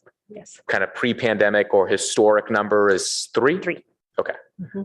And was there discussion about reinstating and bringing that office back to its full capacity? So there was, and included, I believe in here, I would have to find the page. We did recommend addition of a part-time code enforcement officer. So it would be 2.48, I think, as part of this proposed. Let me try and find that number. Yeah, I remember seeing the 0.48, I think. Right. Yep, it is item 5. So it's on page 274 of your operating budget document at the top, code enforcement staffing. And so that would add an additional 0.48 to the code enforcement team. So you would be at 2.48 compared to the 3 pre-pandemic level. Okay, and why in particular the 0.48? Was there kind of discussion of the logic behind that? Sure. Lovely. Thank you, Director Late. So, we have an employee who's retired from the city, who is well versed in our enforcement, interests, and so this individual has signaled an interest to want to continue working, but the hours are limited because of PERS retirement and all that kind of stuff. So that's how we've attempted to address this. But that's, I don't think we've had any discussion about adding another full-time FTE. Certainly if the council were interested in that, that's a possibility. But for the staff perspective, aligning what the mid-year adjustment was and adding this 0.48 part-time is how we've approached it thus far. Great. No, thank you. And I'm glad I asked that question, because I do think being able to maintain that institutional knowledge that we would lose with if that person were to leave is meaningful. So thank you.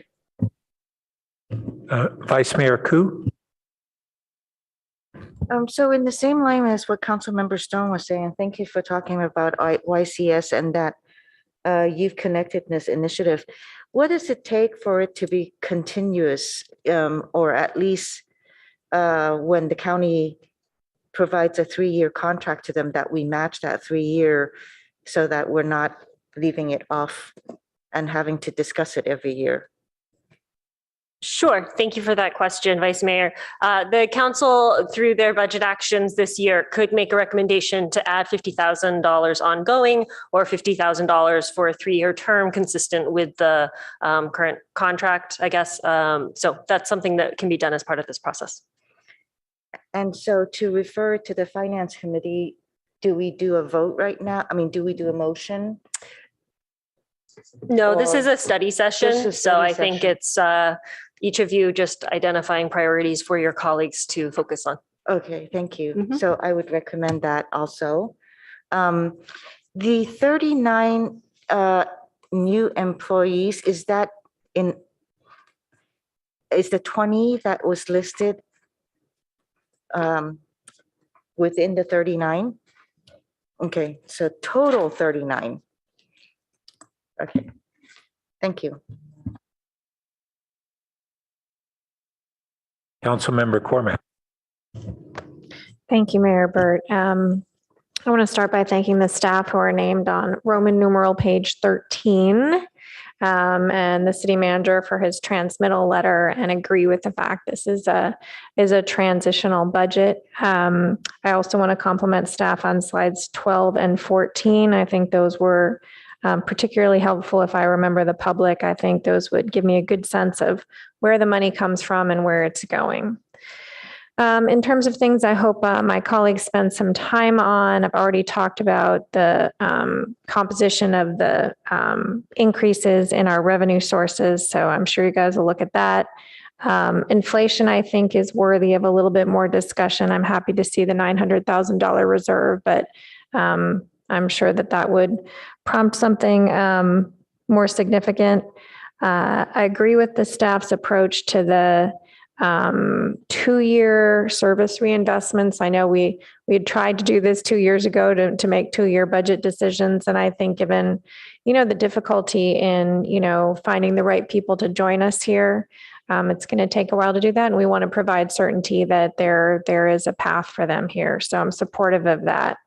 I would ask my colleagues to look at the capital budget, page 244, where there is money for redesigning Cubberley, the part that the city owns, but it's 3 years out. So perhaps my colleagues can figure out how to move that up a little bit. And to the mayor's question about the timing, I would view another review at the full council as a nice to have. I don't feel that it's a need to have. In other years, we've had, such significant changes from week to week. And, we all viewed that as important and I agreed. I feel that less this year, given that we're in more of a steady state. We have better, even our cautiously optimistic finance director has a better sense of, I think we'll be able to make these numbers work. So I would view that as a nice to have. In terms of the use of the BSR the surplus this year, I'm comfortable with that. The two uses that are being proposed. So all in all, I hope that, this is the year that we transition back to sort of a normal review of the budget and, we don't have, as many difficult decisions as we've had in the past couple of years. So appreciate the staff who's spent a lot of time to put this together and my finance colleagues who will spend a few days going through it in excruciating detail. Well, first, I want to return to a question at a higher level, which is whether, sorry, Councilmember Du Bois now up. Thanks. So go ahead. Just want to say I appreciate the trade-offs staff has made to kind of manage the transition here. We are still bridging with one-time reserves and really points to the importance of the ballot measures. I think it's likely we'll need another significant mid-year review. We're still coming out of a pretty turbulent time. The schedule is pretty tight. I don't know that we'll be able to have a check-in and finish the budget on time, but I think maybe we can address part of that with a big mid-year review. One of the things I'd like to see us do, and I don't know if we're going to get to it on the agenda tonight, but I keep these on my shelf. These are all the national citizen surveys. I find it really useful to have it every year, and I'd love to see if we can find a budget to start to do that again annually. We had that discussion about the downtown plan. And again, if there's a way that we could actually identify and hire staff to work on that, I'd be supportive. And then just before jumping to conclusions on YCI, was there a reason? Could staff say why they decided not to fund it? It was when council reinstated it in 2022, it was a one-time reinstatement. So naturally, when we execute the direction, it falls out. So it wasn't anything about performance of the program or anything? Not that I'm aware of, but I would need Director O'Kane on any kind of performance details. But at least from a budget perspective, in terms of the routinization of the process, since it's one time, that would automatically come out. Well, if I might add one more comment, I do think, again, this is a topic that the Finance Committee can discuss in a little more detail at committee. It's just a relatively small amount of money. They've probably spent more time on it already. That it would just be good to understand if there was a reason. So thanks.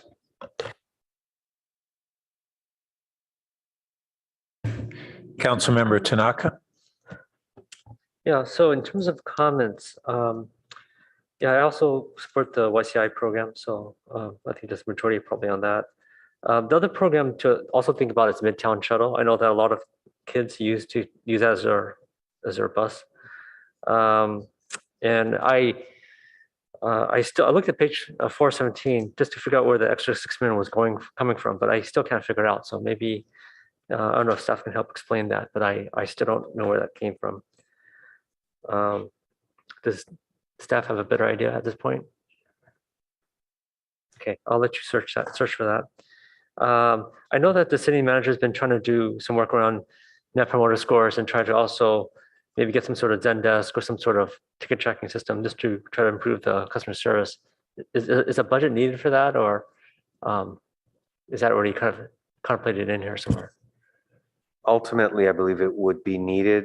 We don't have that ticket tracking system as a part of our proposed budget at this point. Okay, its cost is actually pretty minimal, but still it costs something. Okay, and let's see. Yeah, I don't know. Does staff want to comment on the?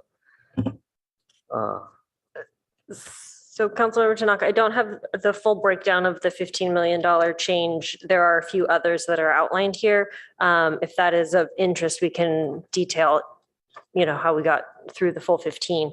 In answer to your other questions that you had asked, the average salary and benefit year over year was 2.8% when you compare the average from this 2023 proposed versus the 2022 adopted. And that's total cost? Yes. Okay. Which is below inflation. Okay. And then your other question that you asked was whether or not we had any fixed debt, or I'm sorry, variable debt, which we do not. We only have fixed debt. Okay. So I think other than the general expense breakdown, that should be your questions. Okay, great. Thank you. Yeah. So I'd like to return to this question that I started to raise earlier around that we have a certain number of the positions that are being proposed to be restored would be funded based upon essentially the surplus that we're having this year, spread over 2 years until we hope that we would have ongoing funding. And as someone who's been very anxious to see restoration of services, and I thought that we were being overly cautious last year, and we've seen that instead of a $6 million deficit, we ended up with as of now, a $14 million surplus, and it might go higher based on the trend lines by the end of the year. But we then authorized mid-year, and when the council wasn't ready to go forward with restoration of any of the positions the last budget cycle, the council agreed to make sure we had a substantive mid-year review. And lo and behold, we had even more funds than were hoped for, and we were able to restore a certain number of positions. But as we've heard tonight, we haven't really been able to hire them in the net. Some of them we've filled, others we've lost in other areas. So we need to understand what's the reality of our ability to hire. If we restore all these other positions, how many of them, what portion of them will we realistically be able to hire even over the course of the year versus how many will be hired for the entire year, which is the way we'd be budgeting it, I believe. And is it really a wise budgeting policy to fund positions that we don't have the ongoing funding identified other than a hope for ballot measures, new revenue sources? And I'm hesitant to do that, as anxious as I am to restore those positions. There's certainly a good number of them that we, based on our current projections of revenue, we have the resources to do.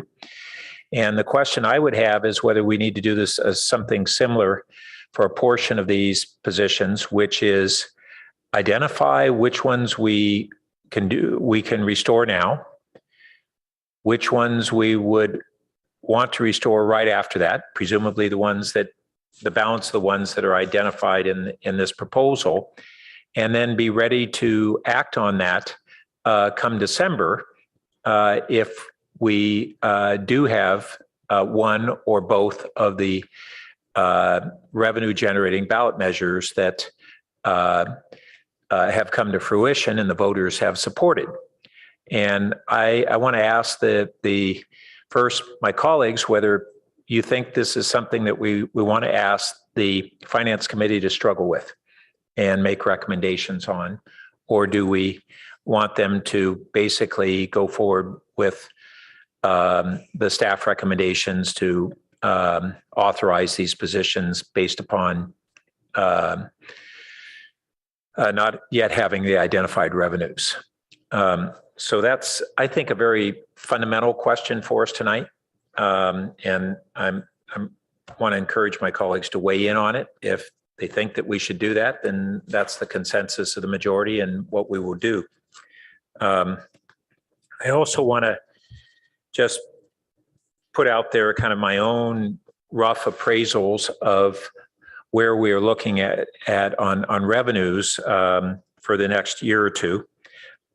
When I've looked at the adjusted estimates, and that was very helpful getting that tonight, where we have the current estimate for 2022, and we show how it's where it's grown over what we had in the long range financial forecast a few months ago.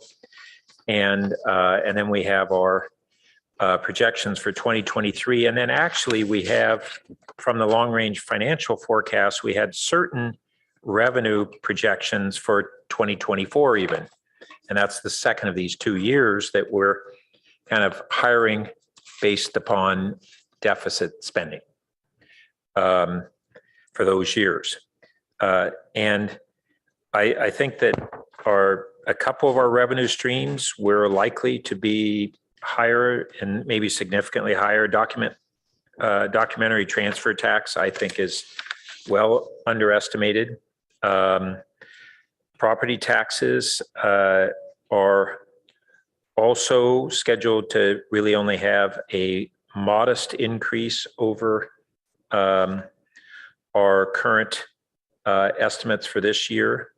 And for next year, I should say, we're projecting 58.2 million and going up to 61.8. Sales taxes are only scheduled to go up, I think, 3.3% between FY23 and FY24 based on the current long-range financial forecast.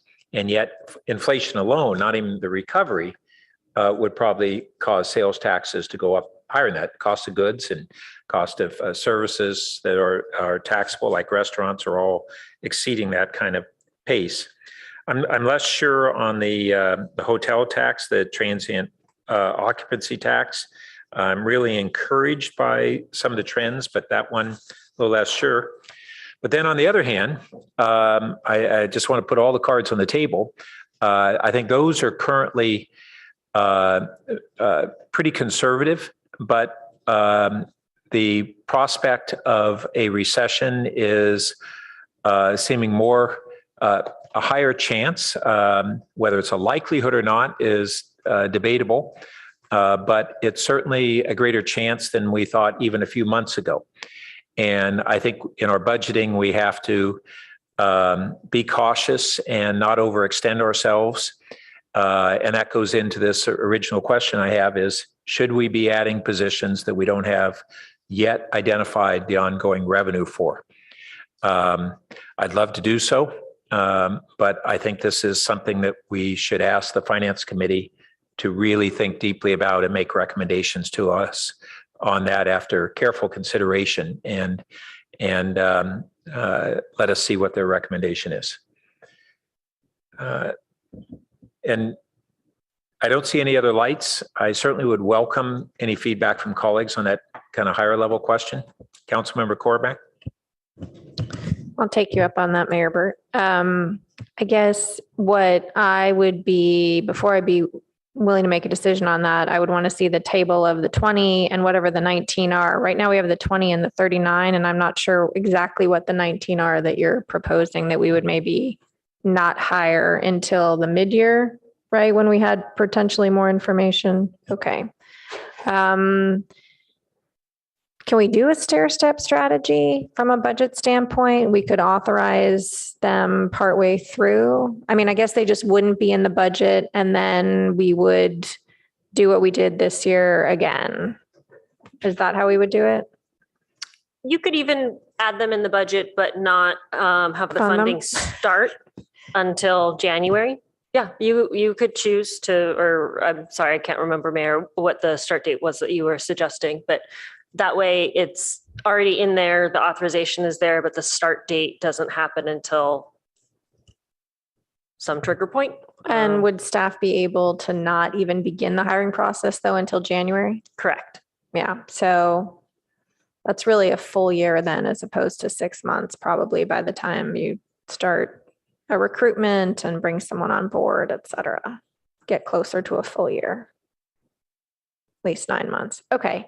I don't have any objection to Finance Committee thinking about this, but walking through all of the sources of revenues, which I did as well, and knowing that our staff has been conservative, if you think about where a recession might hit us, it might hit us differently than the pandemic did, in the same way that the pandemic hit us differently than it hit others.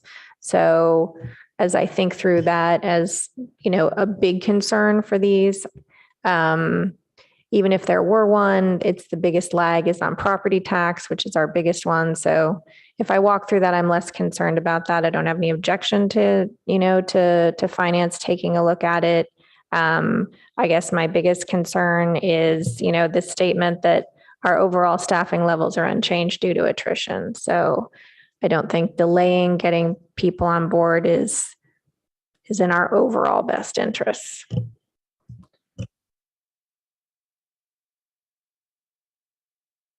Councilmember Tanaka. In general, I also am concerned about the economy. So I think being cautious is important. But I do know that there are some issues like crime that we need to deal with. I think I heard the city manager talk a little bit about perhaps doing some sort of pilot for license plate readers or something like that to help cut down on crime. So I think some of that stuff does need to be funded, but I do think we should be conservative and think about, we don't want to have another round of layoffs. So I think, being cautious is important, but it's also why I mentioned earlier, I think we should use contractors or perhaps outsource some of these services where we can. So I actually do support the Finance Committee looking at this more closely and seeing if they can try to balance out the risk a bit, providing services that the city needs, but at the same time, making sure that we're not going to have more layoffs later. And Councilmember Philseth. Well, I thought staff's notion of the two different horizons, one a 2-year horizon and one longer than that, I thought that was quite helpful. What we have here is a fairly constrained problem. On the one hand, we want to restore services lost during the pandemic,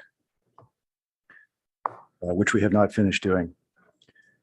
We also have a couple of other structural issues that predate the pandemic quite a bit, right? If you look particularly at, and the staff's headcount charts gets at this, and a big part of our headcount is public safety. So if you look at fire and police over the last 15 to 20 years, they've consistently accounted for 35, 36, 37% of our general fund revenues year in and year out. And on the one hand, you look at that and say, that's a sign of careful financial management, which it is, okay? But at the same time, headcount in both police and fire has declined gradually but steadily, okay? About 30% over the last 17 or 18 years. And some of that can be attributed to process and technology improvements, and that's real, right? But at some level, we have balanced our budget by reducing service in that area. And we've seen some of the results. I think, people have noticed, for example, that traffic enforcement is reduced versus what it was several years ago, for example. The first fire station brownout predated the pandemic.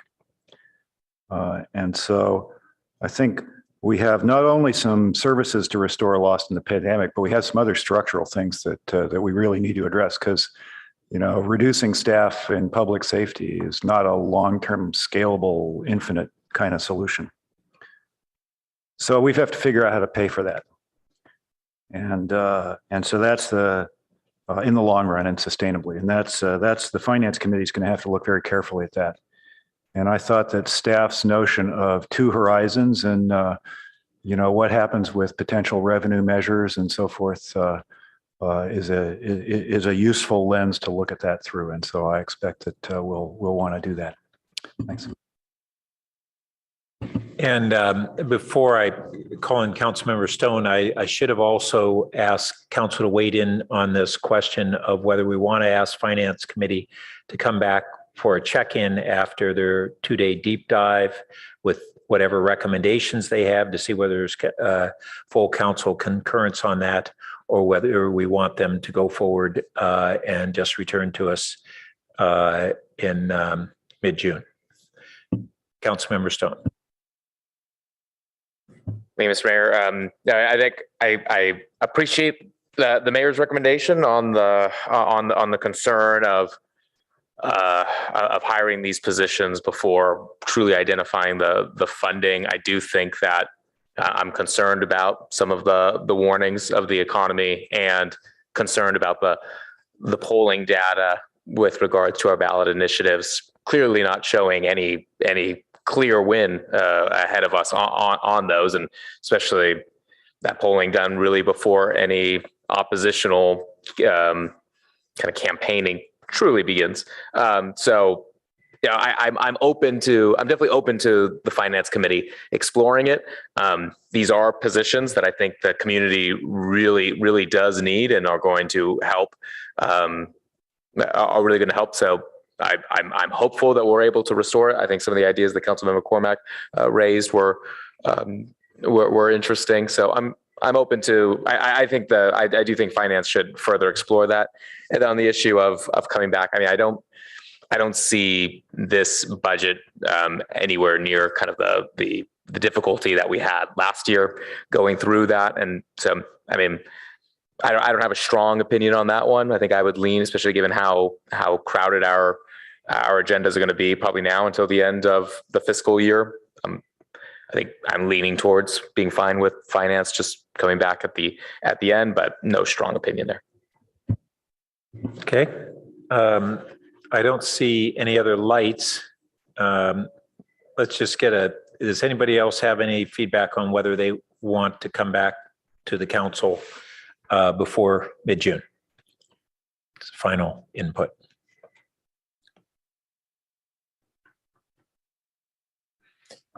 I'll take that as no strong interest in doing so. So I think that then wraps up this item. And thank you.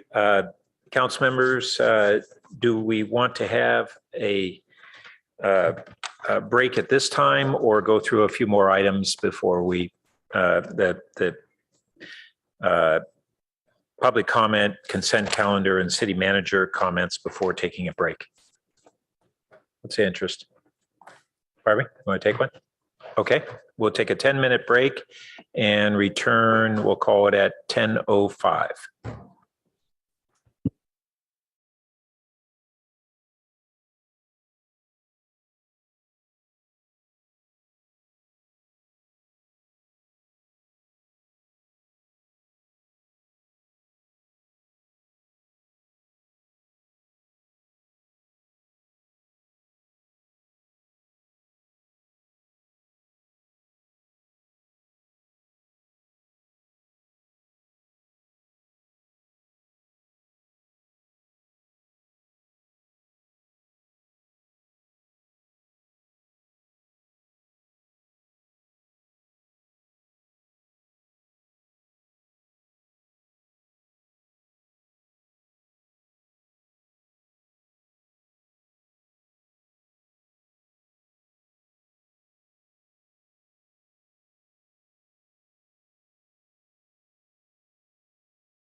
in this session. Given that we're after 10 o'clock, our protocols are to examine whether to continue on items after a 10 o'clock start time. The city manager has just recommended that the closed session item, which would be the most substantive discussion and take the longest, we can defer. And so I would recommend that we do that. And then even though we have 3 remaining action items, they're remarkably anticipated to be remarkably brief, with item number 13 to see if we could just have a straw poll on intent, I think may be the best way to move it forward. And so what I'd recommend is that we go ahead and proceed on items 12 and 13 and then make a decision on whether to take up item 14. So Councilmember Du Bois, did you want to weigh in? I was just going to say what you just said. I'm a little concerned 14 might take some time. So let's see what time it is when we get there. Sounds good. And Vice Mayor Koo? Is there a potential date for its return, the closed session item? I think if I might, Mayor, Vice Mayor, I would suggest that staff take another look at, see what we can do in the interim and go back to the table with the museum and see if we can narrow the issues. Thank you so much. Well, let me just offer something else that one of the possibilities out of that closed session that the city manager had talked about as a possibility in pre-council was appointment of a council ad hoc committee to work with staff to attempt to resolve these open issues with the museum. And if there was council interest in that, the mayor has the authorization to simply appoint an ad hoc, and we don't need to actually do that, I think, in the context of an agendized item. Is that correct? Right. The item is not on the agenda as an open session, so you can't take a formal action on that, but you're correct that under the procedures and protocols, the mayor has the authority to, on his own, appoint an ad hoc. So what I see you doing, Mr. Mayor, is scanning the faces of your colleagues to see if there's a revolt over this idea, because you intend to proceed So that under would be your a way to attempt authority. to move this item forward expeditiously, rather than that was potentially going to be an outcome of the closed session in itself. All right, then I'm not seeing any objections, and we'll go forward with that and make that announcement shortly. All right, under that note, then we're on to public comments on items that are not otherwise on the agenda. Do we have any speakers who wish to speak on the open items?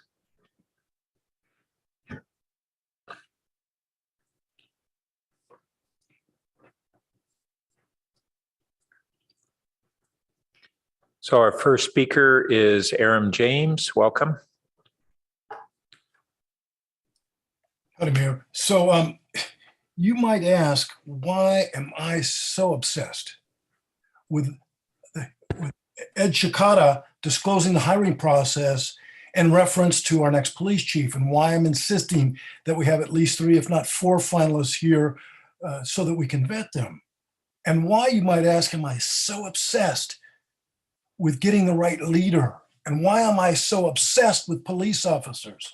Well, you know, I was a criminal defense attorney for the public defender's office for 25 years.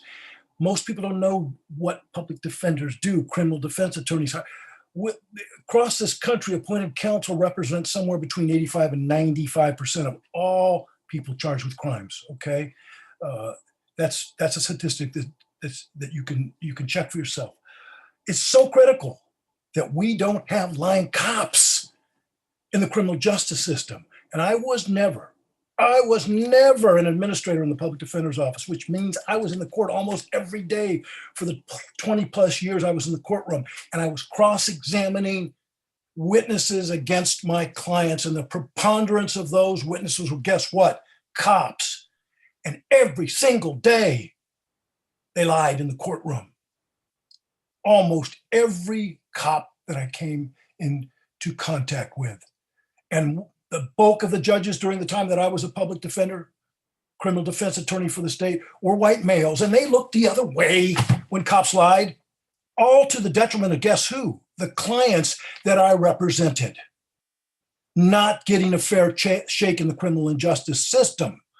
So yeah, there's a real strong reason why I want Ed Chicata to step to the plate and let us know what the hiring process is, because it means a lot to not just me, but everybody that faces the criminal injustice system. And by the way, if you're in custody, you're presumptively assumed to qualify for the public defender services. And I'm not going to get into it in depth tonight, but I'm going to have some comments about your human relations, the person that heads that department, and the false accusations that I believe were made by that person against me in an attempt to chill my advocacy and demand that we have a fair process in selecting the next police chief. I'll get into that, but I want to think that through. But that person made what I believe to be in writing false accusations against me and attempted, despite that person's protestations to the contrary in writing, to chill my First Amendment advocacy. Well, I'm not going to be chilled. And I'm going to continue to battle Chicata until we get some democracy here in the process of hiring our next police chief. I thank you very much. Thank you. And our final speaker is Rebecca Eisenberg. Welcome.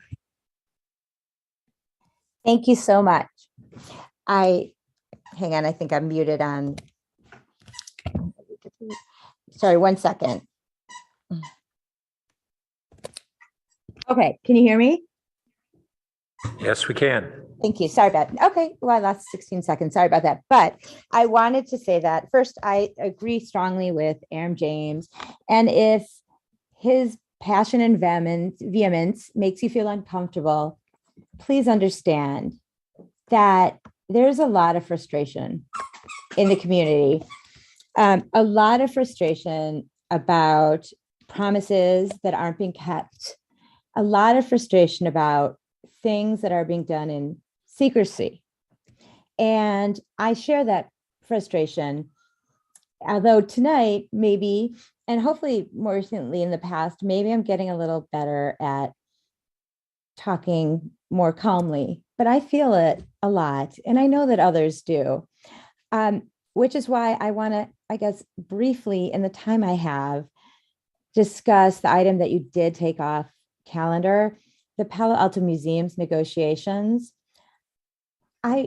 It's very frustrating tonight to hear these incredibly brilliant and hardworking representatives from Youth Community Services, YCS, who have a known and proven record of preventing suicide and assisting our local teens and children with mental health services.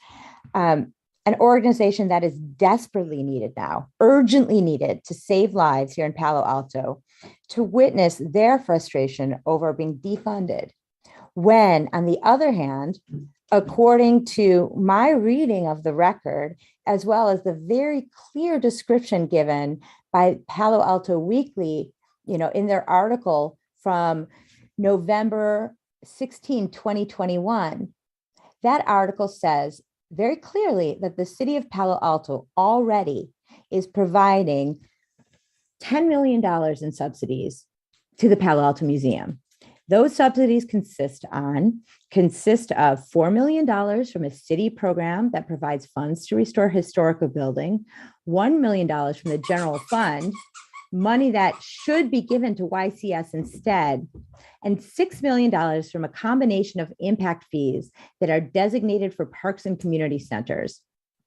After this $10 million in windfall to this museum, plus, according to the Weekly, a $140,000 discount on the security deposit and a $100,000 permit and processing fee reimbursement, you now want to give them a discount on their lease? Can I have my 15 seconds back? Thank you. I do not think that's a wise idea. I beg you to put that project on hold and reinvest that $10 million in children's mental health, give it back to youth community service. Thank you. Thank you. Okay, that concludes our public comments. And our next item is the consent calendar. And do we have members of the public who wish to speak on the consent calendar?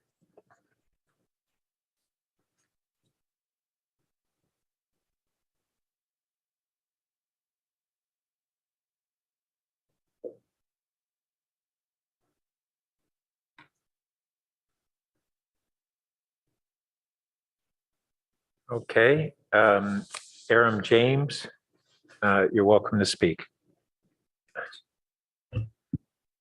So how you doing again, Mr. Mayor? You know, the idea that you're going to waste time and make an action item, whether or not to pass a misdemeanor ordinance against standalone hate speech. I mean, really? The Constitution is really clear on that. And I think this is simple. Mr. James, are you speaking to the consent calendar? Yes, I am. Oh, okay. I'm speaking to item number 6. Great, thank you. You want to give me back the 10 or so additional seconds here, or how do you want to do that? Why don't you just proceed? Okay. So this is Greg Tanaka's idea of trying to appeal to a political base of his. He's running for Congress. And by the way, my son still wants your sign that you promised him. He's got his own political thoughts on lots of things, but I hope you'll deliver that sign that you promised to give him, because he liked you and he liked what you had to say to him. But anyway, the idea that we're going to potentially make standalone hate speech a misdemeanor ordinance flies in the face of the Constitution. The First Amendment was designed not to protect popular speech. Popular speech doesn't need any protection, but offensive speech. And even the Supreme Court said, and I'm referring to Rap on Trial, and therefore referring to a group that was actually here in Palo Alto, and I remember being part of a counter protest, the Westboro Baptist Church. Some despicable folks, but the Supreme Court upheld their right not only to engage in offensive speech, but repugnant speech. And oh yeah, they were homophobic. They came to gun to try to say that the reason that there was a cluster of suicide students was because of the liberality of Palo Alto community towards homosexuality and a variety of just really repugnant ideas to me. But the court upheld their right to do that. You're not, and by the way, if you decide that you want to make standalone hate speech a misdemeanor, that means you're entitled to a jury trial, okay? And you might talk to the public defender, Molly O'Neill, and the district attorney, Jeff Rosen, to see how happy there would be to have the courtrooms clogged with this kind of misdemeanor trial. You're absolutely entitled to a trial if you're facing jail, and a misdemeanor means at least a minimum of 6 months. You're going to make the city of Palo Alto a laughingstock. And again, Mr. Mayor, you've got a crowded calendar, lots of important issues. And why are you making this issue, putting it on the action as an action item next Monday? I mean, really, this is a Tanaka political stunt. That's all that is. And he's managed to carry it all the way to an action item. And I think you should reject using our time as a political stunt for his election purposes to become member of the Congress. Thank you. And our final speaker is Rebecca Eisenberg. Welcome. Thanks so much. So first, I have a general statement. Whoever's writing up these agendas, I think could use either they're intentionally making the summaries unclear, or they could use some lessons on writing.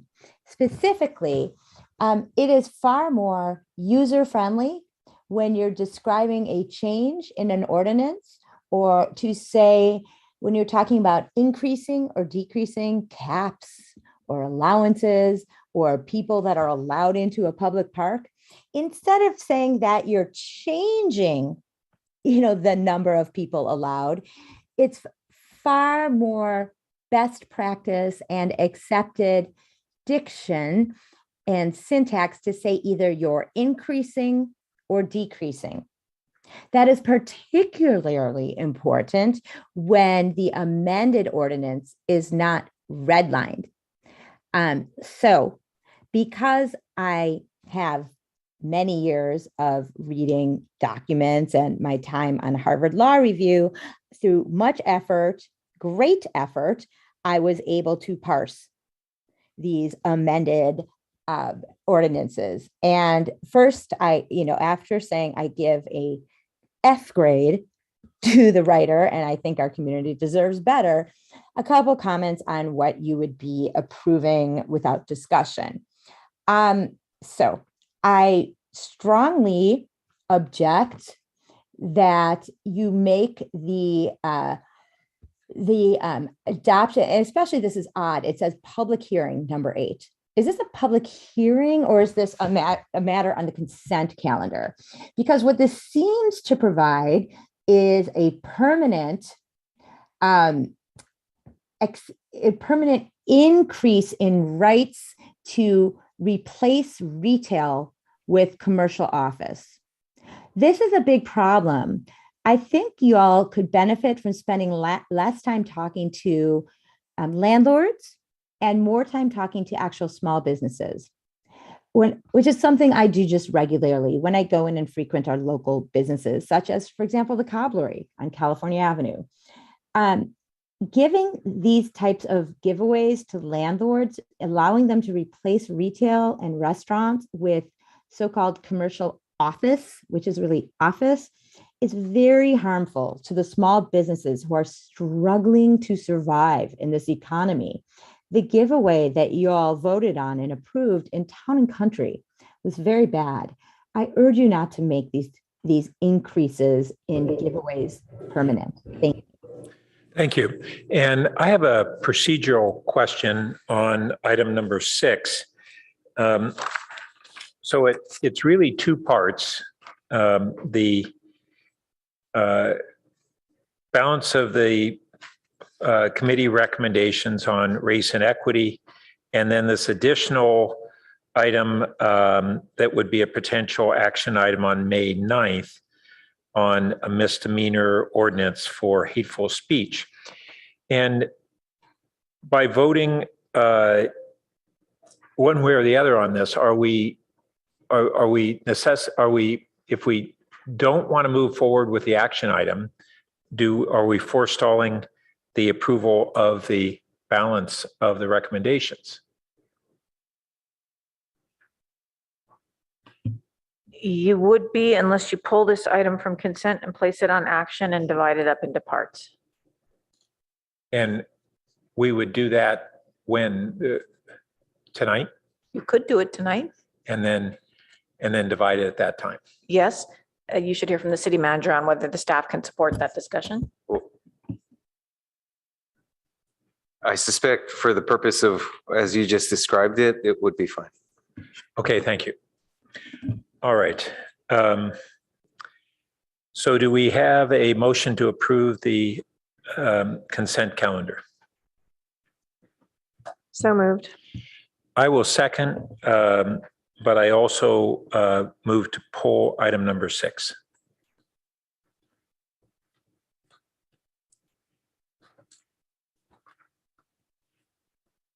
All right. So I see no other comments. Would the clerk please call the roll?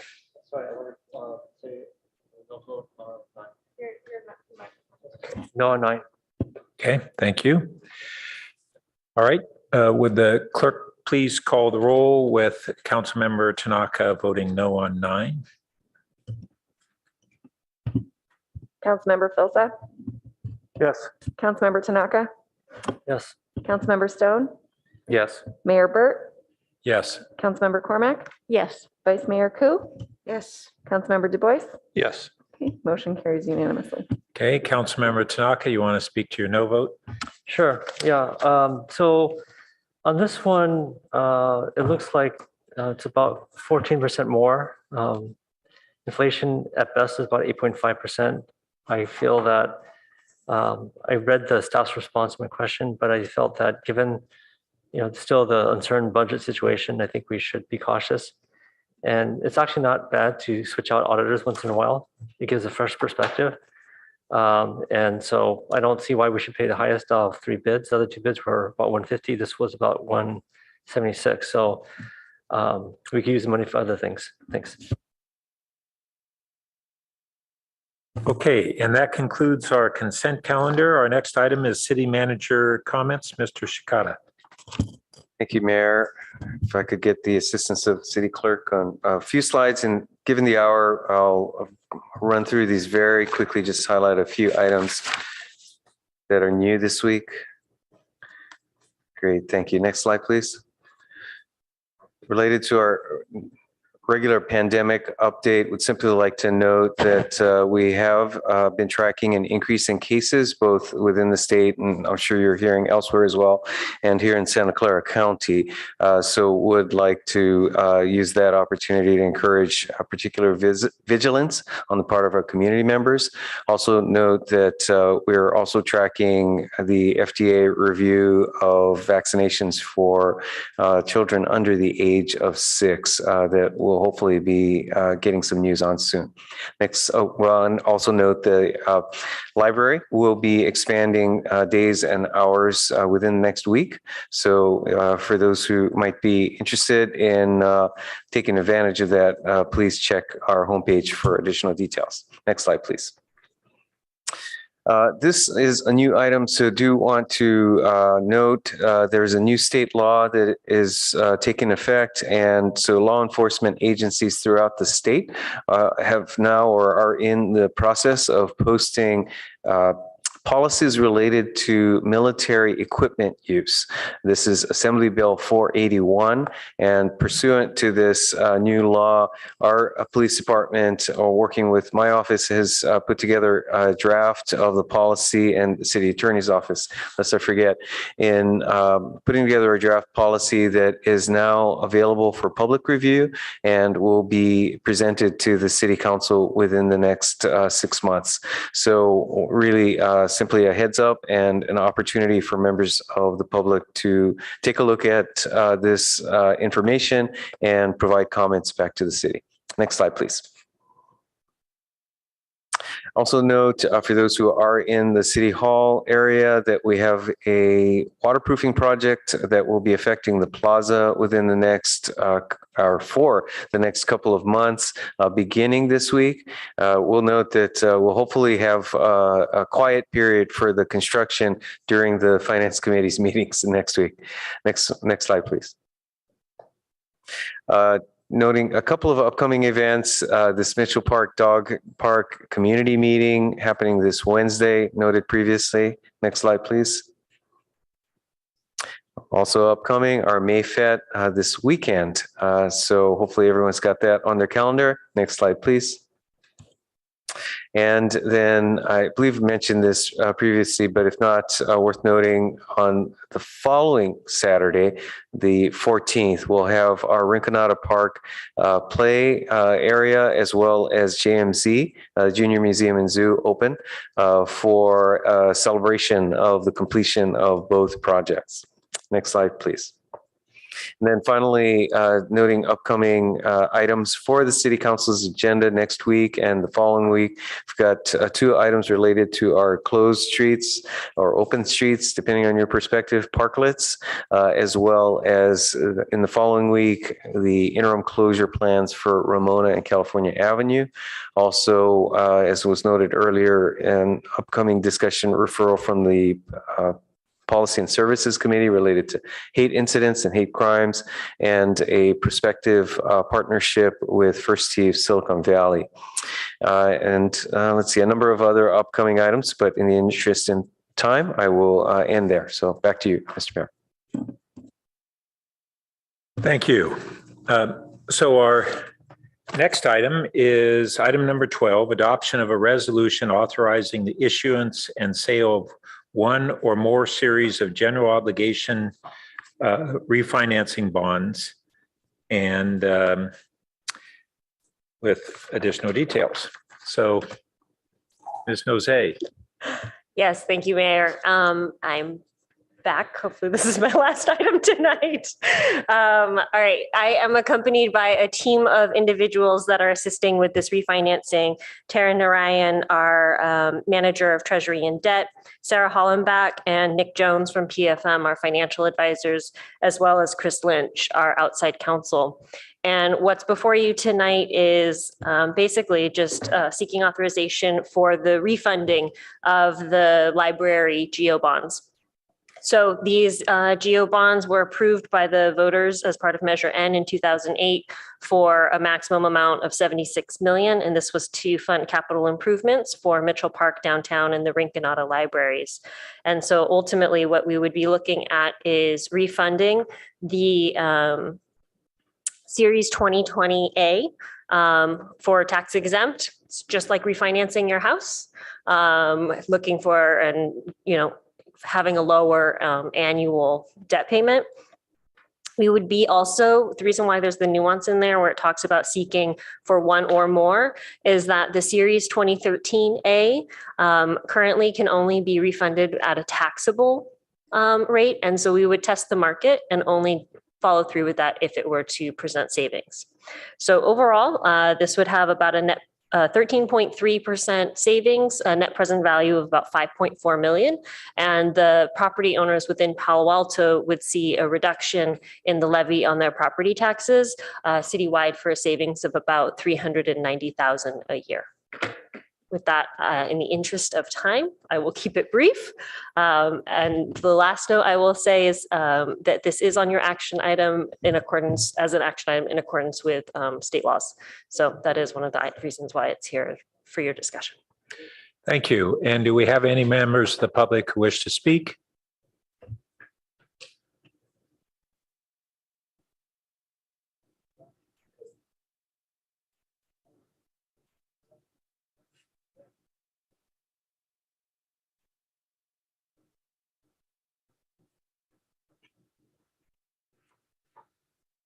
Mr. James, you're up.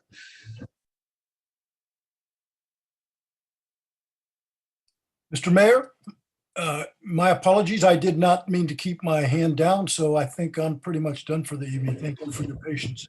Great, thank you. All right. So do we have a motion to approve or any questions? Councilmember Cormack. I have 3 brief questions and then I'll be happy to make the motion to approve. Just wanted to verify, looking at page 205, does the rate per 100K that an individual property owner pays go down when our total assessed value goes up? You know, every year we approve on consent the change in the rate. And is that part of what's driving it? When the total assessed value goes up, our debt service has been the same and that reduces the rate? Historically, those August memos, yes. Okay. But this debt. I understand. Okay, this will have an added. Okay. And then page 213, our bonding capacity, I just want to verify that does not include the certificates of participation, right? That's not part of our bonding capacity.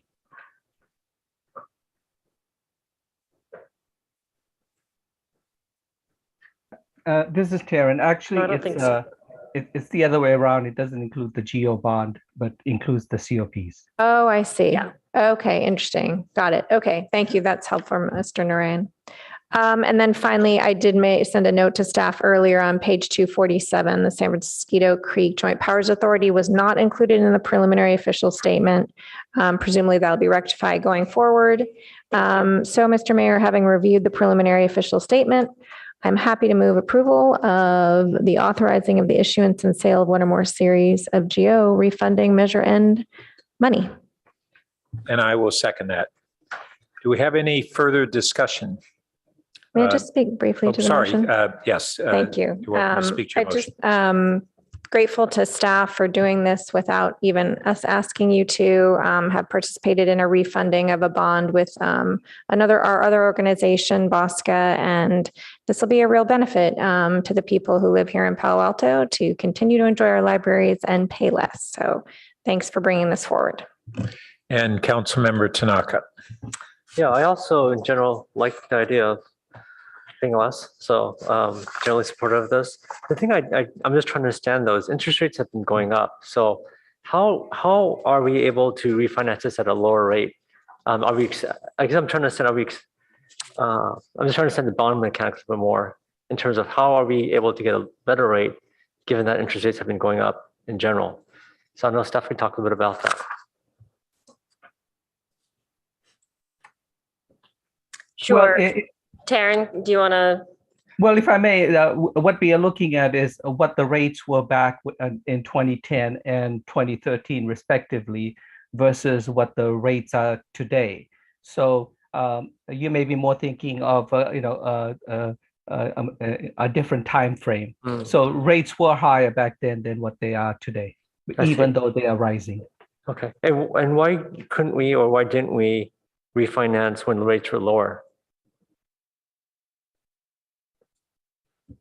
Well, we evaluate our debt, and per our debt policy, if there's a certain percentage in savings, we work towards those refinancing. In terms of the timing of it, has to do with workload capacity and other priorities. I see. So if we had refinanced maybe a couple of years ago, maybe it'd been a little bit better. But this, I guess you guys were restricted by how much work you guys could do. Well, there are terms on callable, the length of time that the debt needs to be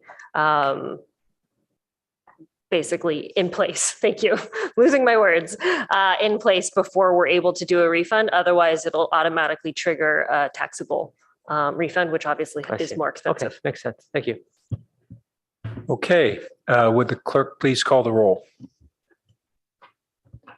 Vice Mayor Ku, Yes. Councilmember Cormack, Yes. Councilmember Stone, Yes. Councilmember Du Bois, Yes. Yes. Mayor Burt, Yes. Councilmember Tanaka, Yes. Councilmember Filsa. Yes. Motion carries unanimously.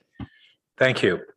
All right, we'll now proceed to item 13, which is a Policy and Services Committee recommendation that the City Council direct staff to reduce the length of the community survey and work with the chair of the Policy and Services Committee as an ad hoc committee. Thank you, Mr. Mayor. Chantel Cotton Gaines, Deputy City Manager. This item is super fast. So I'll go through my one slide presentation, which is at the April 12th meeting. The committee discussed the survey and it came out of committee with a 2-1 vote with the idea of looking at shortening the survey and having the chair work with staff. The next slide.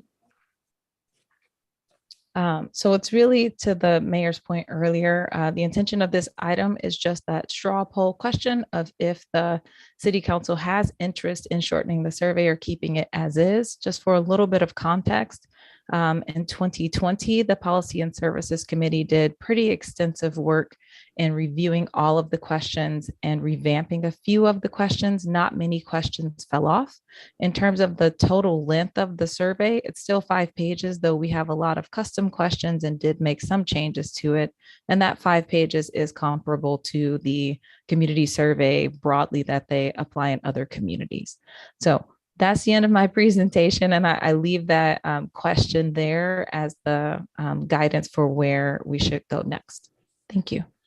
Great. And my understanding is that the Policy and Services Committee had their own 3 different perspectives on some of this. I don't know, Chair Stone, do you want to kind of give us a flavor of where the committee was coming from? Yeah, sure. Thanks, Mr. Mayor.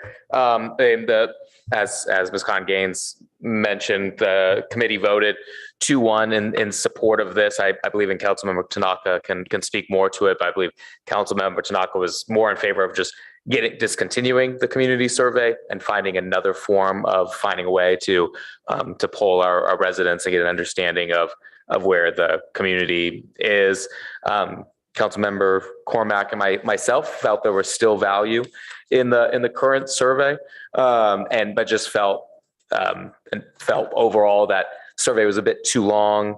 It could take up to 20 minutes or so to complete, and that there were some circumstances of redundancy throughout the survey, and so it was really kind of meant as a pretty simple direction of giving me the authority to work with staff to find out where are areas within the survey where some redundancy could be eliminated and basically save residents some time with the hopes of encouraging them to complete the survey.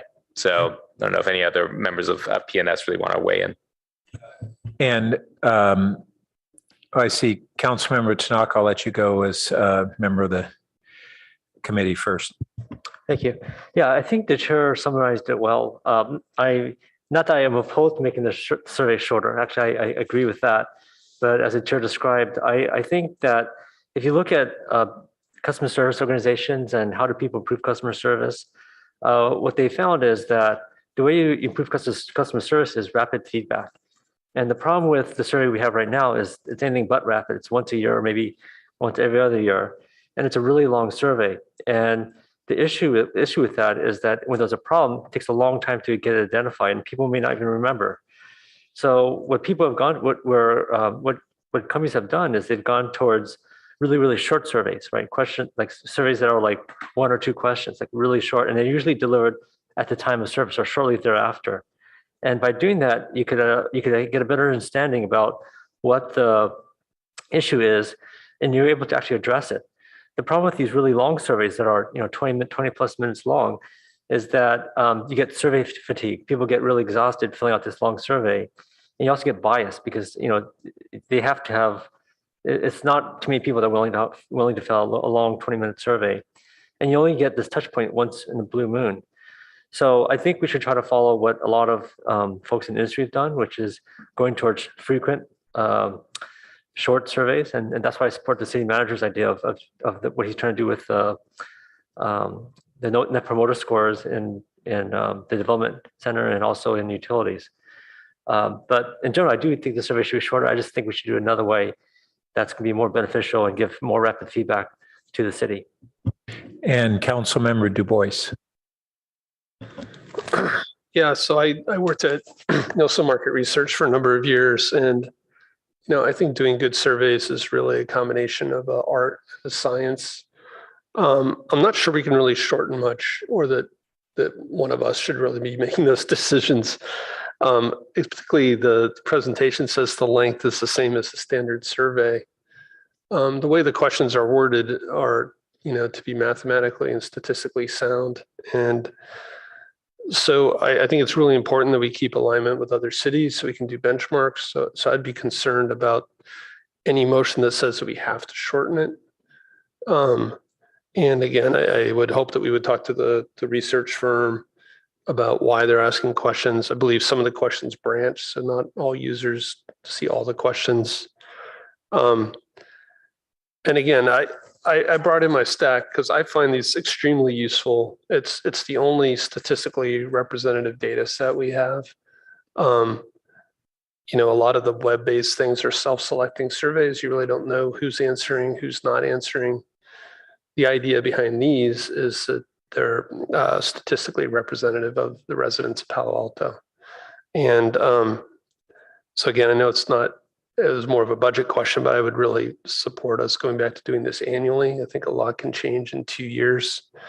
And I know it's meant to be a short item, but I would hesitate to make changes, and I would not support a motion that says we have to shorten it if that doesn't really make sense for the benchmarking. And Councilmember Cormack. Thank you, Mayor Burt. So I took a run at this 2 years ago when I was chair of policy and services, and it wasn't my individual decision. Every council member was able to provide information. The assistant city manager at that time worked with staff. It turns out that the staff uses some of this, especially to feed into the KPIs of the budget. I think to have, 20 segments, 20 separate questions under some of them, it's excessive. And so I think absolutely it's worth taking a look at. I think it's worth doing. I'm not saying we should cut a specific amount, but, there's, even the way we phrase some of these development standards, your average person isn't going to understand what that is. So I think it's a worthy exercise, and I'm supportive of the chair spending a little bit of time to see if we can fine tune it. I will say, I know Councilmember Du Bois often says he appreciates the data, but I haven't seen us use it in these 4 years to make decisions. We don't use it with the priorities, so I realize it's a nice to have, but I just haven't seen its use. I'm willing to support it, but I don't think we need it every year. Councilmember Philseth.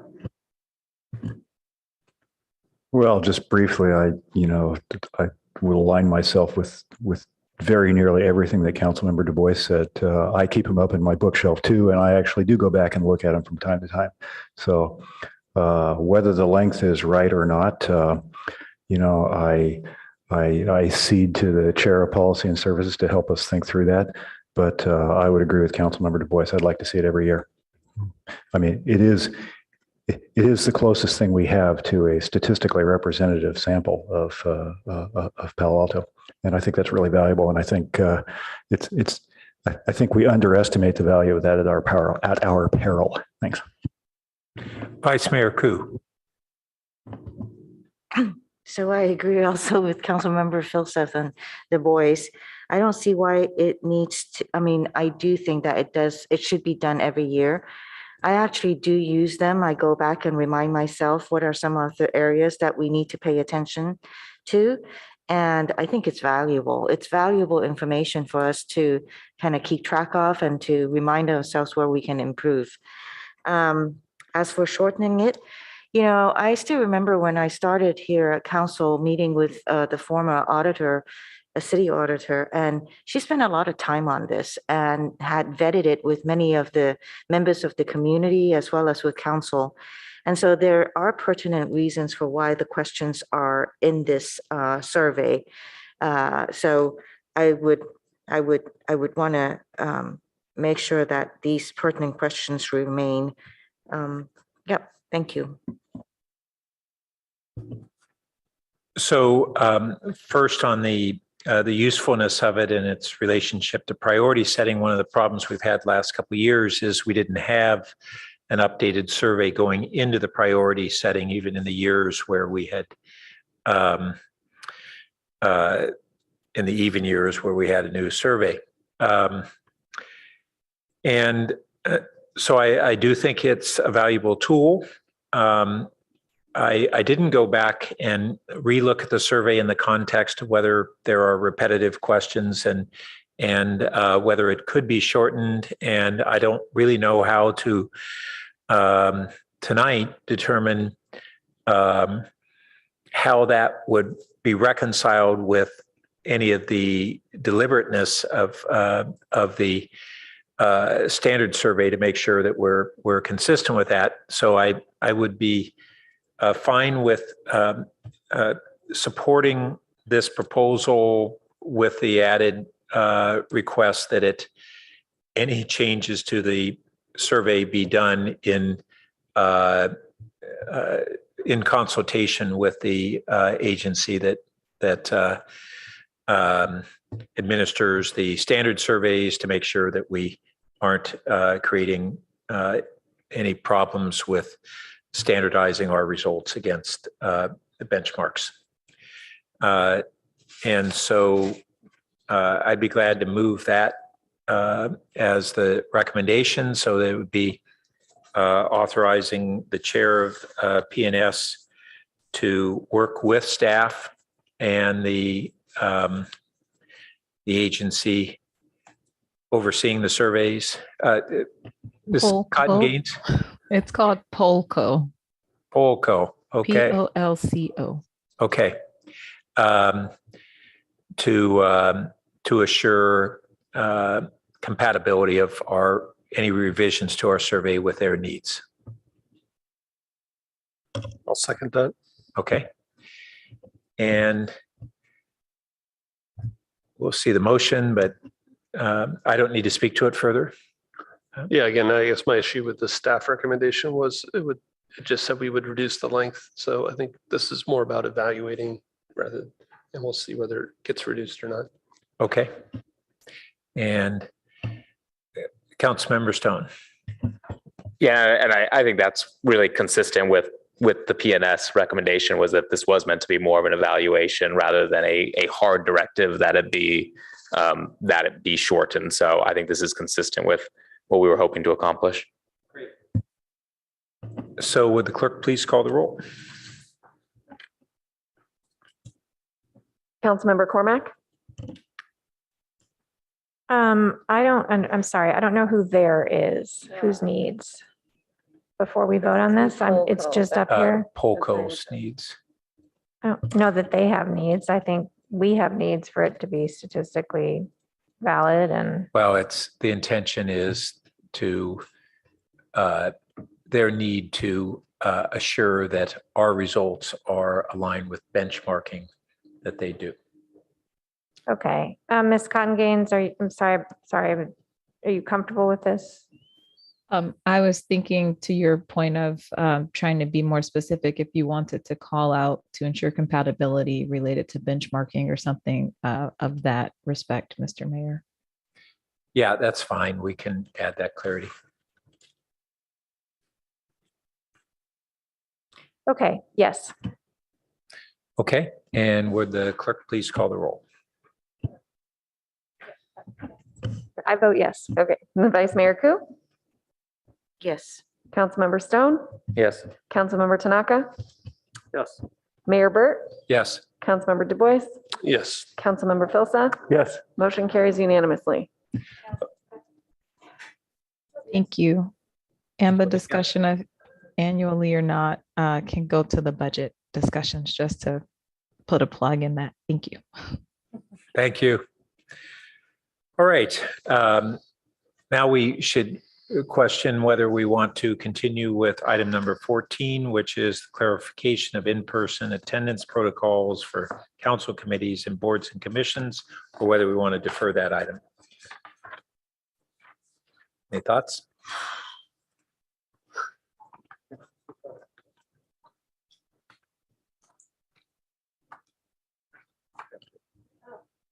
We're good with proceeding? I'm good either way.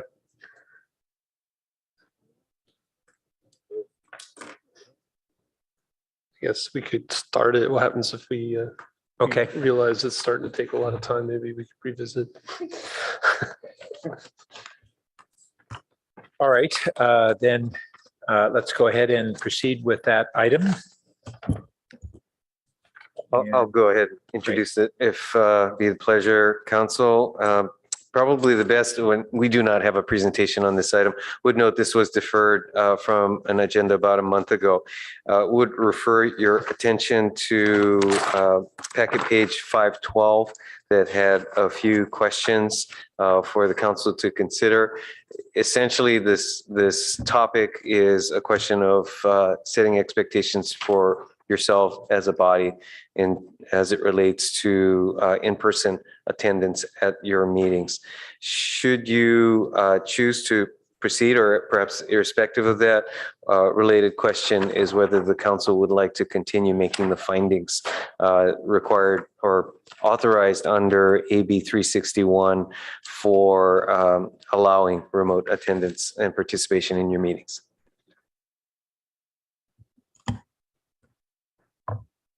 Okay. Do we have any members of the public who wish to speak on this?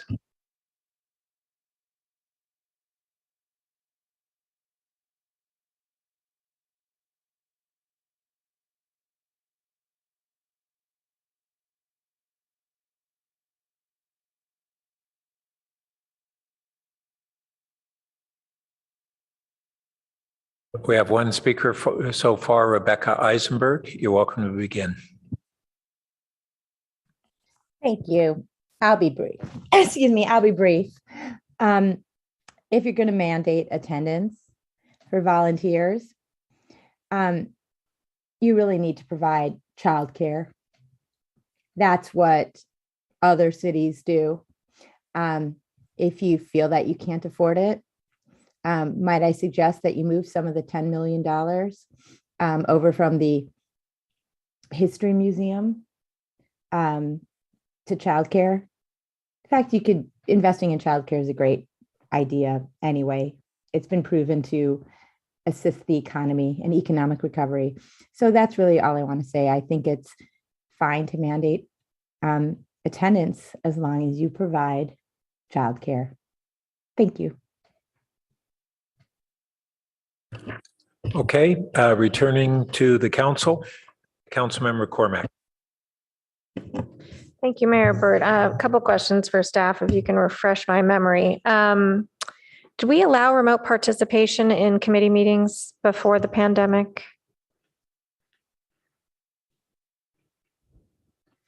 Your rules don't address it, and it's my recollection from years of attending them that there was never remote participation. Okay, thank you. It could be that once there it was, and- happened, right? But yeah, okay. Mine is the same. Now item 2. So the AB 361 findings presumably we're relying on the social distancing is still encouraged by the county health officer. Is that what we're relying on? If you want to make those findings, that is what you would need to rely on, yes. Okay. And have we ever had rules for council member liaisons on these in participation? I don't believe so, and I don't think the council has ever made these types of rules for its boards or commissions. Okay. I believe each board and commission follows its own practice, and I don't think that they have had remote participation before the pandemic. Yeah, I'm okay. I'm not aware of any, but again, possible it happened occasionally. So I'll just, share my thoughts as we work through this tonight. I think in the same way we allow a limited number of remote attendance for council members, assuming we're past the emergency. I guess I'm open to having a limited number of that for committee meetings, but I do not think that it should be the standard that council members can continue to participate in committee meetings remotely. And briefly, I'll just say, I feel like already our council is working together better by being in person, and I believe the committees would benefit from that as well. With respect to the findings, part 2, I am becoming increasingly less inclined to be able to make those. So that's where I am on that. I'll be interested to hear others' thoughts. And then with respects to boards and commissions, I think they need to be consistent. I don't think the boards and commissions should be able to decide independently. They advise us, and I think we should, set the rules for them. So with that, and maybe we would consider doing something parallel where a small number of remote participation opportunities would be provided in each year. So that's where I am on this, but I do think we need to address it. I think it's an important topic. And Councilmember Stone. Thank you, Mr. Mayor. I think I have definitely a different view. I think we need to be consistent on, kind of when we're looking at different city policies, making sure we're kind of consistent on how those are applied and making sure we're constantly kind of moving the needle in the proper direction. And so for me, it feels odd and inconsistent to have kind of climate change as a council priority and recognizing that transportation is making up approximately 60% of our GHG emissions in Palo Alto, but to then create a policy that's going to require and encourage council members and others to, for the most part, I know some bike and take alternative means, but to then, for the most part, get into their single occupancy vehicle, drive to City Hall for the purposes of having a meeting that has been taking place virtually for a while and working pretty well across the world. I agree, not quite the same, but I think close enough. So I do think allowing for remote attendance for council members on ad hoc committees or attending commission meetings makes sense to me. I think the full council meetings, I think what we're doing now with the 5 remote council meetings a year makes sense. I do think the full council meeting is a different beast, and I agree. The ability for us to be able to be here at least once a week is a kind of a worthy sacrifice. I think on the boards and commissions, I feel it's a bit paternalistic for us to dictate what individual boards and commissions are going to do. I think they know best for their particular circumstances and situations. So I don't see why we need to be the one to direct that. And I'm, as I already said, supportive of a policy that allows council members to be able to continue to virtually participate in board and commission meetings when we're the liaison, not only for reducing transportation to get to City Hall, but I've also found it nice at times when I have competing meetings. I mean, if I had to be in person, I wouldn't be. Several times I probably would not have made a board of a commission meeting, or would have been significantly late. The flexibility of being able to simply jump on Zoom not only saves time, but I think allows me to be more present in many of these meetings that I may have to miss because of competing meetings. So I do think I think there's good arguments on both sides. Councilmember Cormack made several of them. For me, though, the balance and the benefit of allowing this type of remote attendance outweighs some of those negatives. Councilmember Du Bois. So just to be clear, I have a question. So what would happen if council doesn't find for AB 351, but we want to continue hybrid meetings? Then the public, of course, can continue in the way that they have been, and council members who will be remote or also members of boards and commissions, they need to follow the traditional practice, which, if you remember, was that the front of the agenda has to say that there's a remote participant and identify the location with specificity, the address.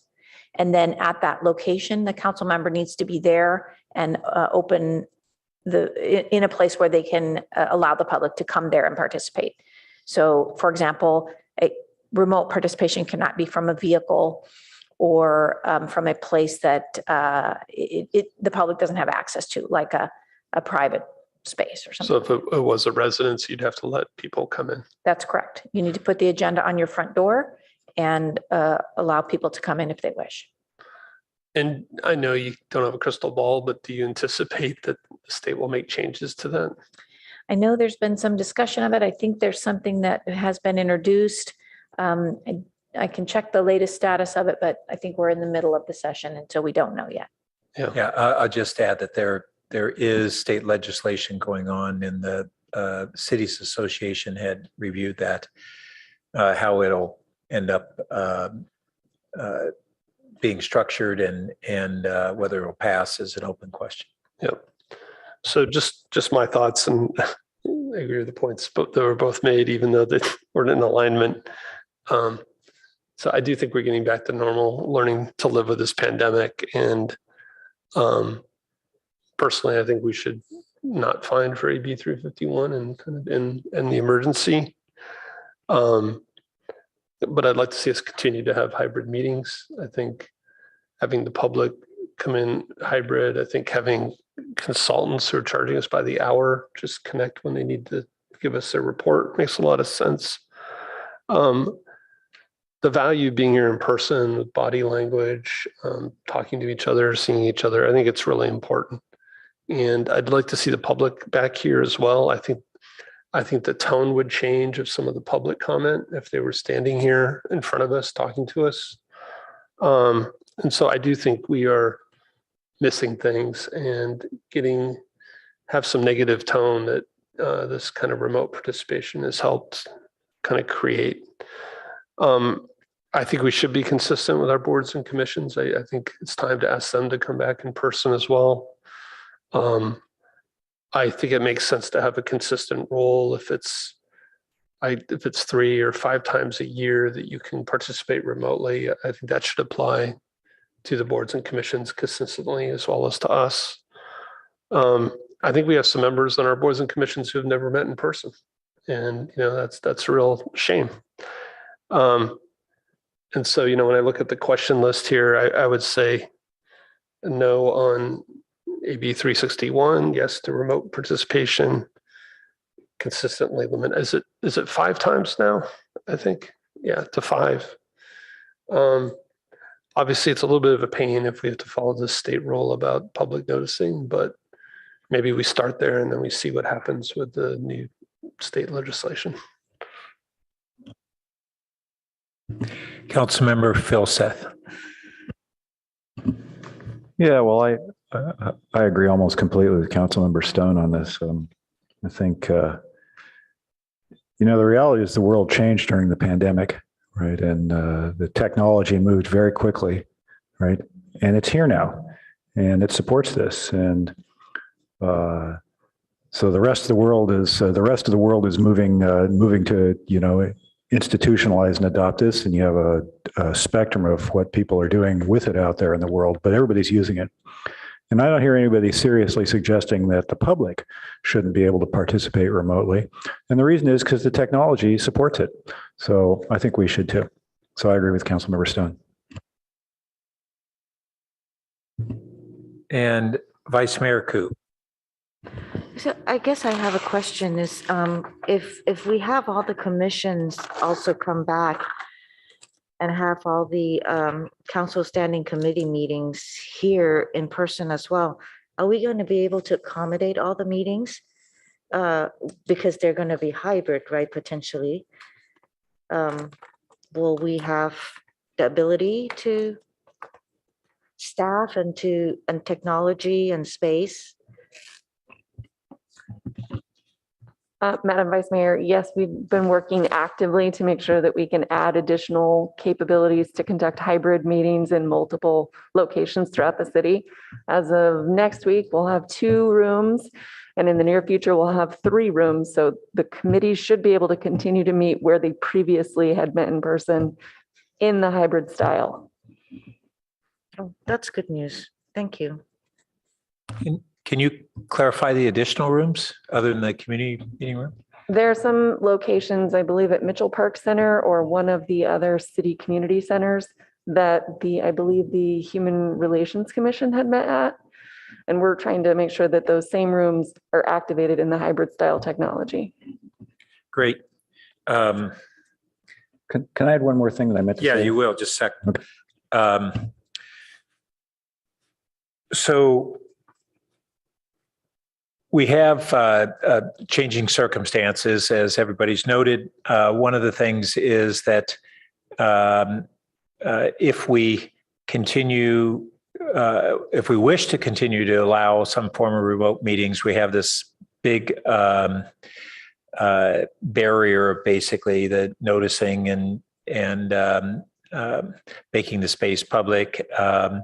Whereas what we now have in hybrid meetings is the public has that remote access as well. And the principle previously was that they didn't want the participant to have access to a meeting and without the public being able to have that access, therefore you had to notice it and have your door open. But now the public can, if we have hybrid meetings, the public can have that access without going through that process. And the other one, I don't know anybody who ever had a public participant join them on this notice meeting in as long as I've been involved in our local government. So it's kind of just an ineffective requirement. So in the meantime, we have a question whether we want to continue to allow council members to have some periodic remote access as long as we have continue with AB 361 declaration. So I'm kind of inclined to do that. I don't think if we, council meetings, we meet virtually once a week, committee meetings once or twice a month. So I don't think we need to allow as many remote participations for the committee meetings as we do for the council meetings. So I would suggest we might consider something like 3 per year per committee. And then we have the other question of what we want to do with the boards and commissions. I'm inclined to continue with AB 361 and our practices until this legislation works through, and then make our decision on going forward. And hopefully that would allow some greater latitude in the future, but we have to see what happens there. So that's my inclination. Councilmember Tanaka?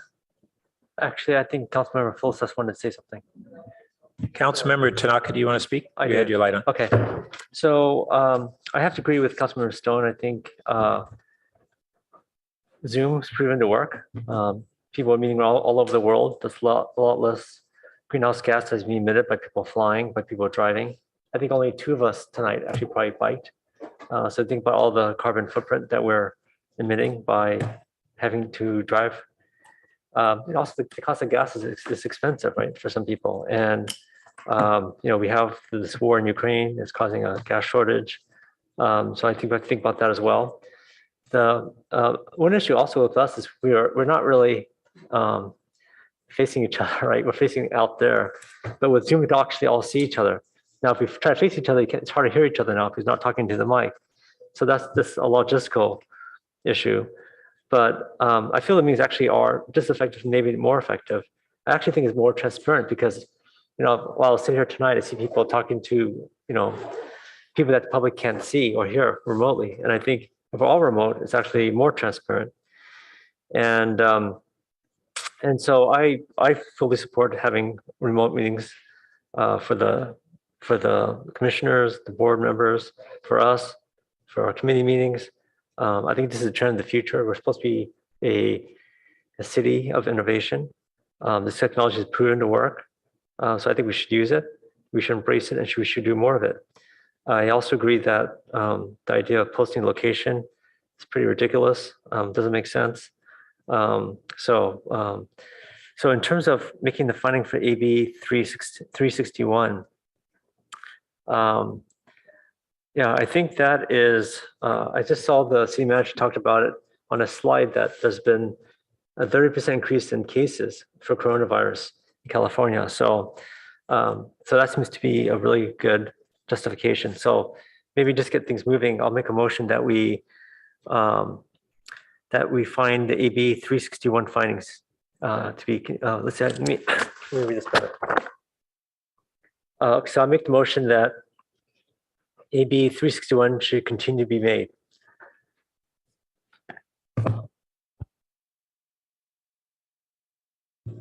I will second that. Did you want to speak further to your motion? No, it's late.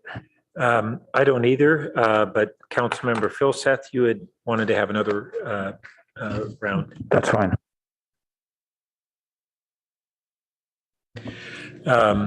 So I don't see any other lights.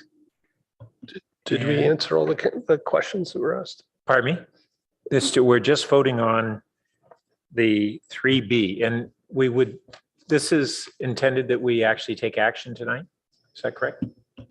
At least direction. This is not the 361 finding itself. I think the clerk has been putting that on at the beginning of every month. And so that was done in April, and maybe it's coming up in May next week. So this is just a direction on Yes. whether we want to continue? Well, is there any point then if we're going to have it on the agenda? Well, it's on your consent agenda. It's been on your consent agenda every month. Right, but I'm saying, is there any point for us to have a vote tonight? If it's You don't just- need to have a vote on this, but I think you need to give the clerk direction about whether she should stop bringing the findings. Okay, well, I say let's change the motions that the clerk continues to bring the findings on consent. Great. Okay, I'll agree with that. And presumably that, I'm sorry, Mr. Mayor, this also is direction to the boards and commissions that they are able to continue doing that as well. That wasn't how it was addressed in the motion, but it's a valid question whether we want to include that in the motion. Yeah, I think the commissioners and board members should be able to do the same. And I would support that. Vice Mayor Koo. I was just going to ask, so you already addressed it, saying that we're just going to take this motion for now. Yes. Okay. And Councilmember Cormack. I'm having trouble reconciling the motion with what we've been asked to do. What is the duration or period that this would be in effect?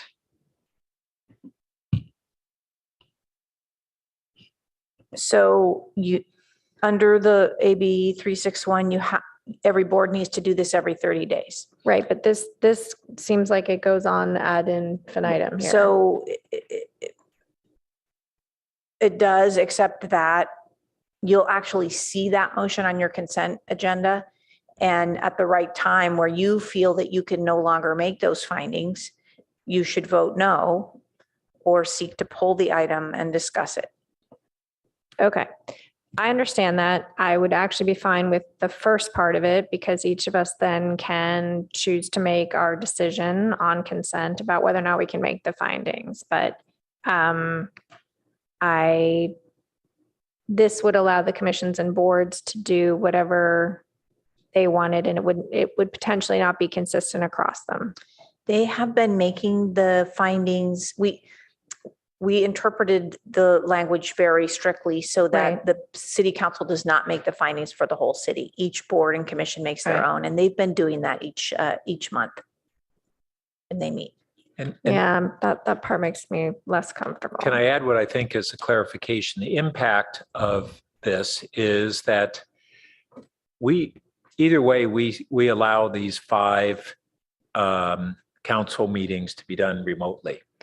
By continuing with AB 361, it means we don't have to go through the entire Brown Act process of the noticing and the open. I understand the benefit of that. I'm separating whether each of us can make the findings from, which is one issue, and I understand we can, based on this, from whether or not the commissions and boards can each choose to do something else. And I'm still uncomfortable with that. So the way it has been working is that the council has not been making the findings for the boards and commissions. They've each been making them. Presumably, so this would, I think, I'm not quite sure how it's worded, but this would authorize them to continue to do that. If any of them felt they couldn't make those findings, they also should vote no. Right.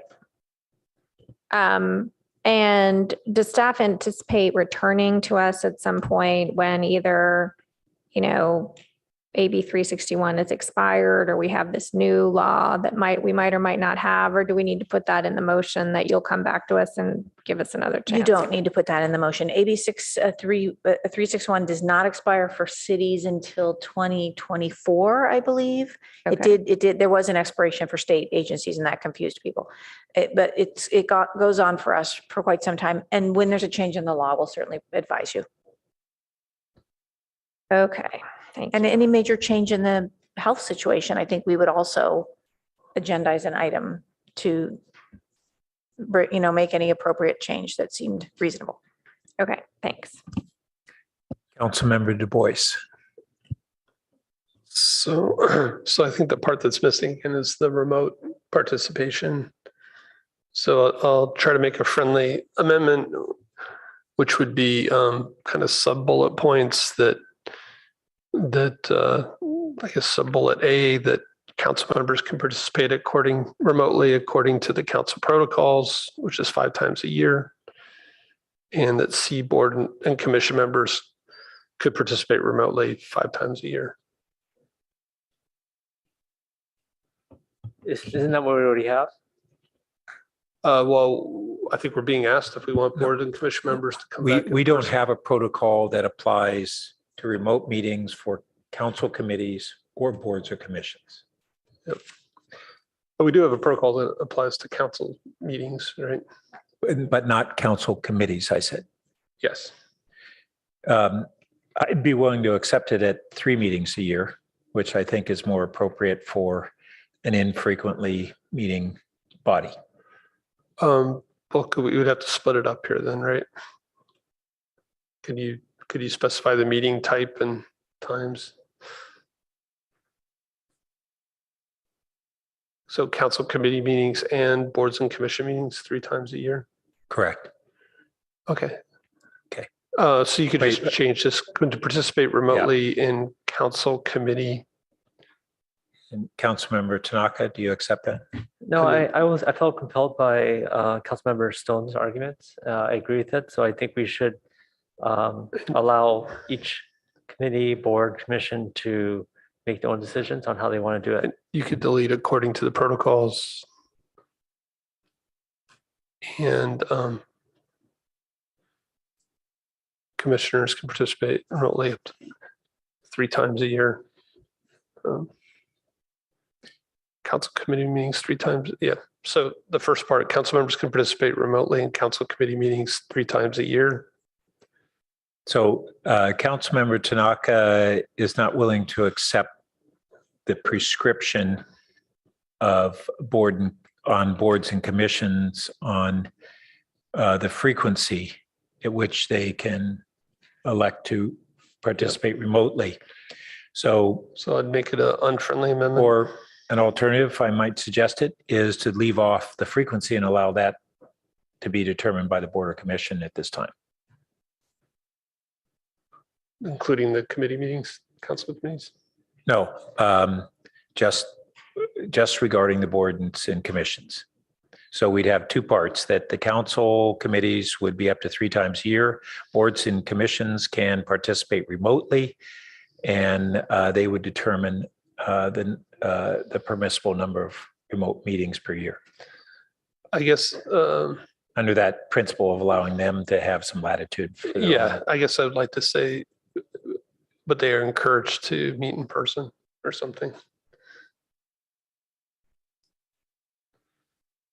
I'd be okay with that. So Leslie, so where you have commissioners. Wait, I just want to see if Councilmember Tanaka is. I'm not going to accept that. Okay. Yeah. So then this will be an amendment. I will second your amendment. Okay, and then let's get the language right. So where it says commissioners, I think make it boards and commissioners can participate remotely. Put as a B. Yeah, sure. You can delete the up to 3 times per year on B. But and then after remotely say, but are encouraged to meet in person. And maybe establish a limit for remote attendance. Yeah, and establish it would be part of B. Okay. Vice Mayor Koo? Just speaking to this amendment in particularly to B, little b, is that we have commission and boards that has members that are from other cities, some pretty far away. And if they're commissioner or board members, my concern is that they don't know our city then, if they don't come in at least to be around here. So I think that's one of my concerns, should they decide if it's just to encourage them to attend these meetings. So I hope you would reconsider and put a limit in there. Just from a standpoint of clarity, it says to meet in person and establish a limit, right? Well, the first part is referring to individuals. The second part is boards and commissions need to establish the remote attendance policy. So why don't we say, and the boards and commissions should establish a remote attendance policy.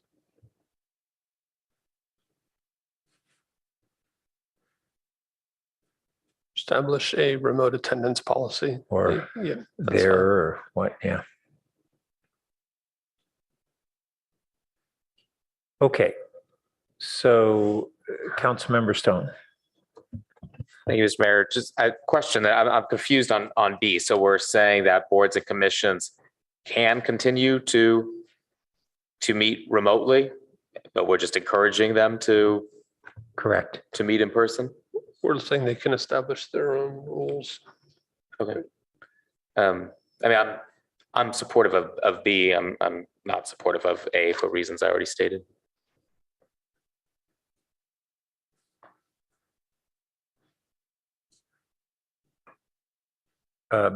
Councilmember Cormac. I just think B should read board members and commissioners in the first part. Yeah. So, yeah, thanks. And we can separate A from B then. I think we're done debating. I have a question for Molly. Okay, you go right ahead, even though you're not using your light. Okay, great, thank you. So right now, with this, it basically restricts it, right, with A, and right, because right now we could participate remotely already, correct? I'm sorry, I didn't understand your So question. for A, we could already participate remotely for committee meetings, right? No, I believe that the current situation is that council members need to attend committee meetings in person. And if they are unable to do that, they're absent. Oh, okay, I didn't know that. Okay, thank you. Okay, so let's go ahead and separate the motion or the amendment and vote on A first.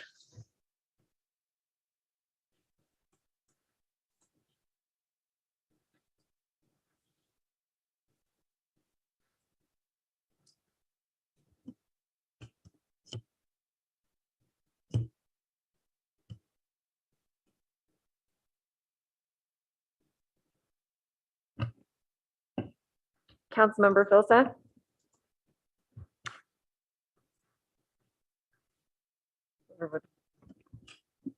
So did you say the current motion was without this motion, the status quo is that council members can't participate remotely in committee meetings? That's how we've interpreted the fact that your rules authorize you to come to to participate remotely in council meetings and are silent on the committees. That's our best reading of what that means, is that you don't have the option for committees. So this would give you the option 3 times a year. Yes. Councilmember Tanaka. Actually, I was gonna, given what I know now, can I make amendment to amendment?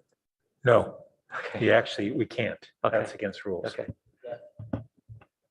Mayor Burt. Yes. Councilmember Du Bois. Yes. Councilmember Stone. No. Councilmember Cormac. Yes. Vice Mayor Ku. Yes. Motion carries 6-1. Okay, and now to Amendment B.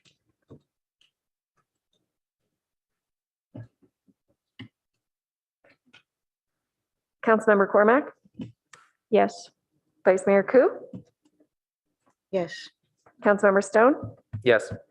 Councilmember Tanaka. Yes. Mayor Burt. Yes. Councilmember Du Bois. Yes. Councilmember Filsa. Yes. Motion carries unanimously on B. Okay, and then we go to the original motion.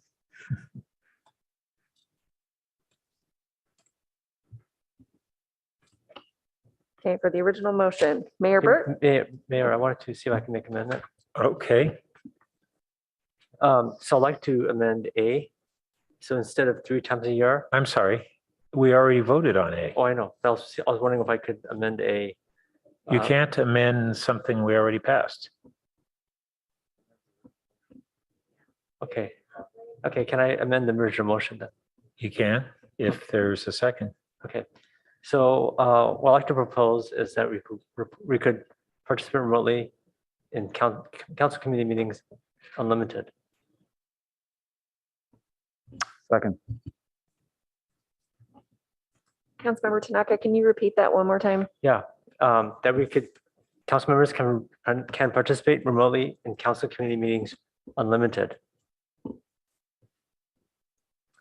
Okay, that's by Councilmember Tanaka, second by Councilmember Filseth. Did you want to speak further to your motion? I think I did already. Okay, Councilmember Filseth. Nope. Okay, let's vote on the amendment to the original motion.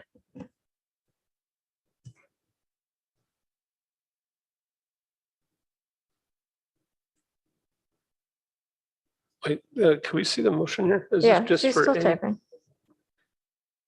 Pardon me? Is it just amending A? It's amending the original motion.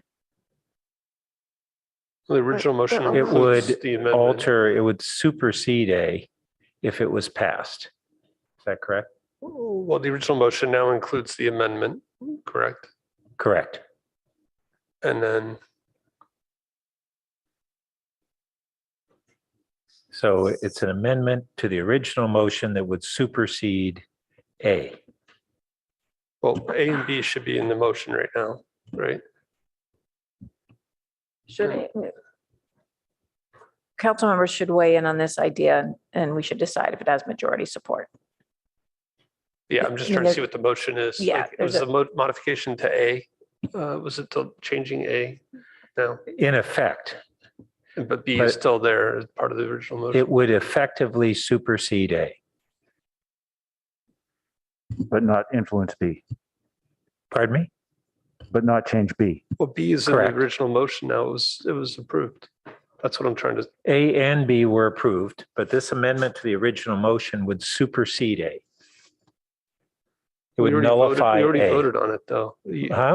By procedure, we can't do an amendment to an amendment. It's legitimate to raise this issue now. So council members should vote on the proposal that has a motion and a second. I just don't understand what the motion is. And We when you haven't- say the It original, is to We haven't voted on the supersede original A motion with yet. the content, excuse me, with the content of this amendment. and delete B, is that what's being No, proposed? No. you said Okay.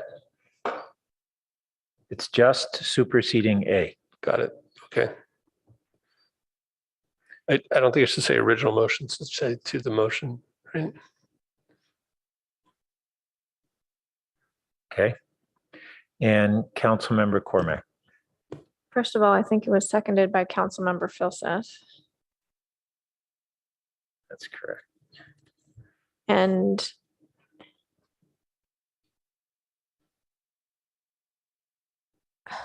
Councilmember Tanaka, I thought you said just committee meetings. I did. Okay, Oh, so I see. this isn't right. Yep.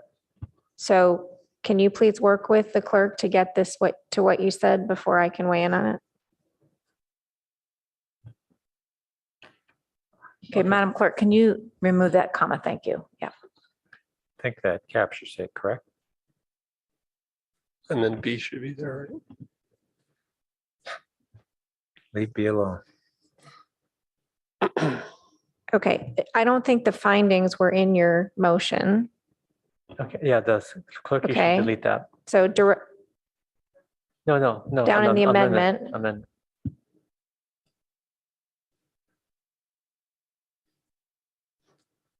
and there's no direct staff, right? Wasn't it just to allow council members to participate in council committee meetings on an unlimited basis? That's right. Okay, well, let's wait till it says that.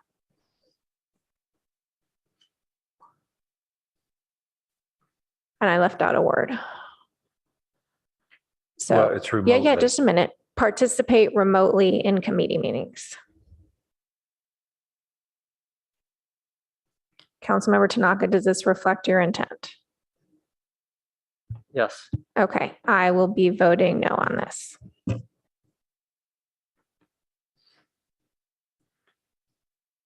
Vice Mayor Coop.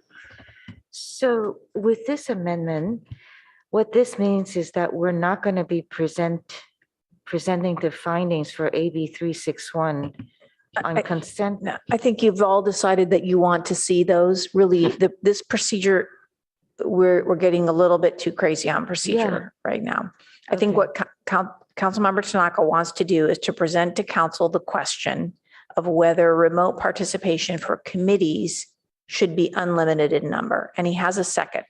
So let's not worry about how we got here, but you all should vote on that idea. There are This either doesn't 4 votes address for it or AB there aren't. 361. Okay, but it's not replacing that original. Correct. Okay. It's adding.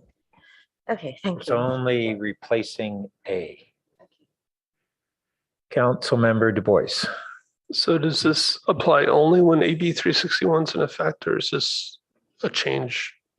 I don't think that Councilmember Tanaka intended it to be limited to when AB 361 findings are made. Valid question. Can you clarify, Councilmember Tanaka? Goes on indefinitely. Sorry, couldn't hear you.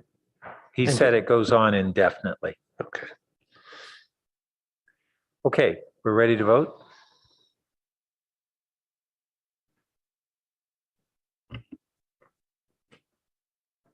Councilmember Filsa, Yes. Councilmember Tanaka, Yes. Councilmember Stone, Yes. Mayor Burt, No. Councilmember Cormac, No. Vice Mayor Ku, No. Councilmember Du Bois. No.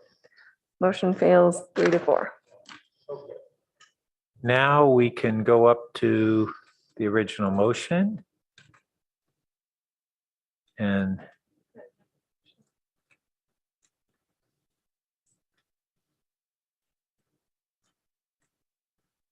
no, we're just voting on the original motion, and it would include the amendments. Yeah.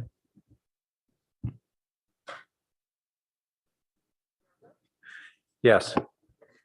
Councilmember Cormac, I'm sorry, we're voting on what's highlighted plus what's above it.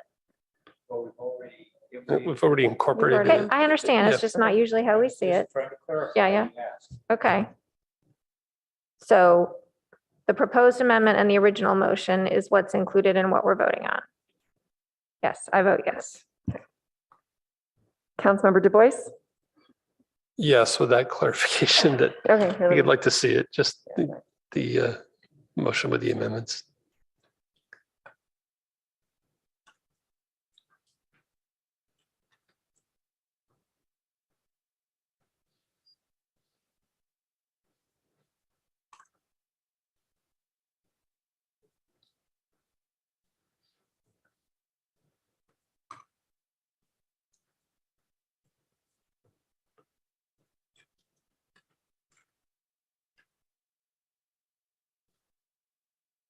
So yeah, both A and B are there, right? I thought B was superseded. I thought A was superseded. No, it failed. So we're just trying to clarify, right? Just so-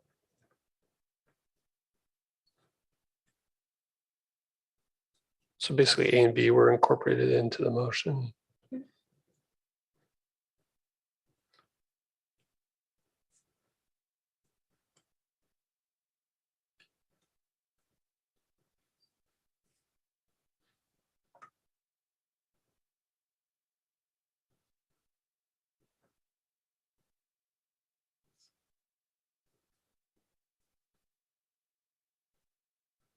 Yeah, I voted yes. Sorry, thank you.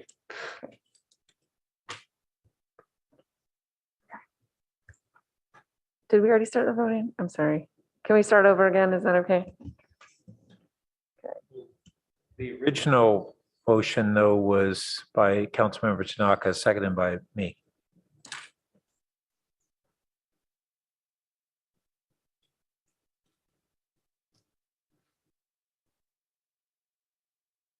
Yep.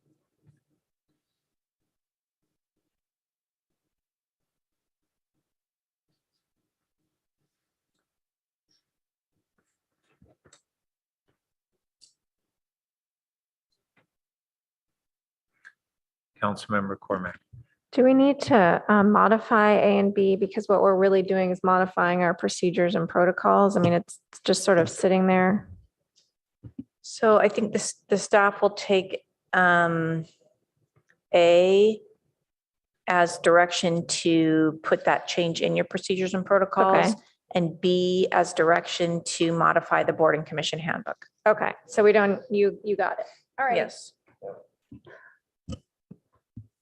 May I ask a question? Vice Mayor Ku. Yeah, on the motion, does it need to state, present the findings for AB 361 for the council committees and commission and boards? The council committees, we have not separately required that. We've just gone under the interpretation that council can set that decision for all of its subsidiary bodies. Okay, thank you. think we're ready for the vote.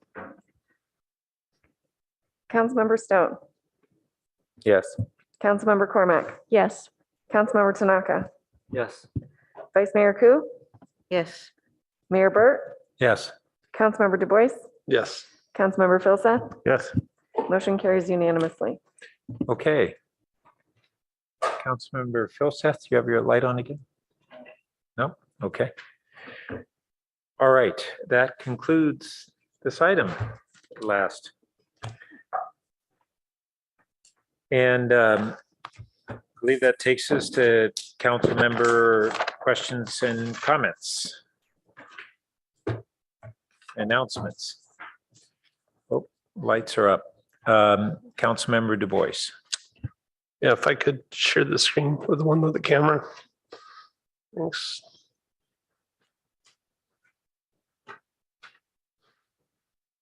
Yeah, so I just wanted to give an update. I went to Oaxaca last week for 4 days. It was pretty illuminating and educational. I just wanted to share with council some of the things I learned.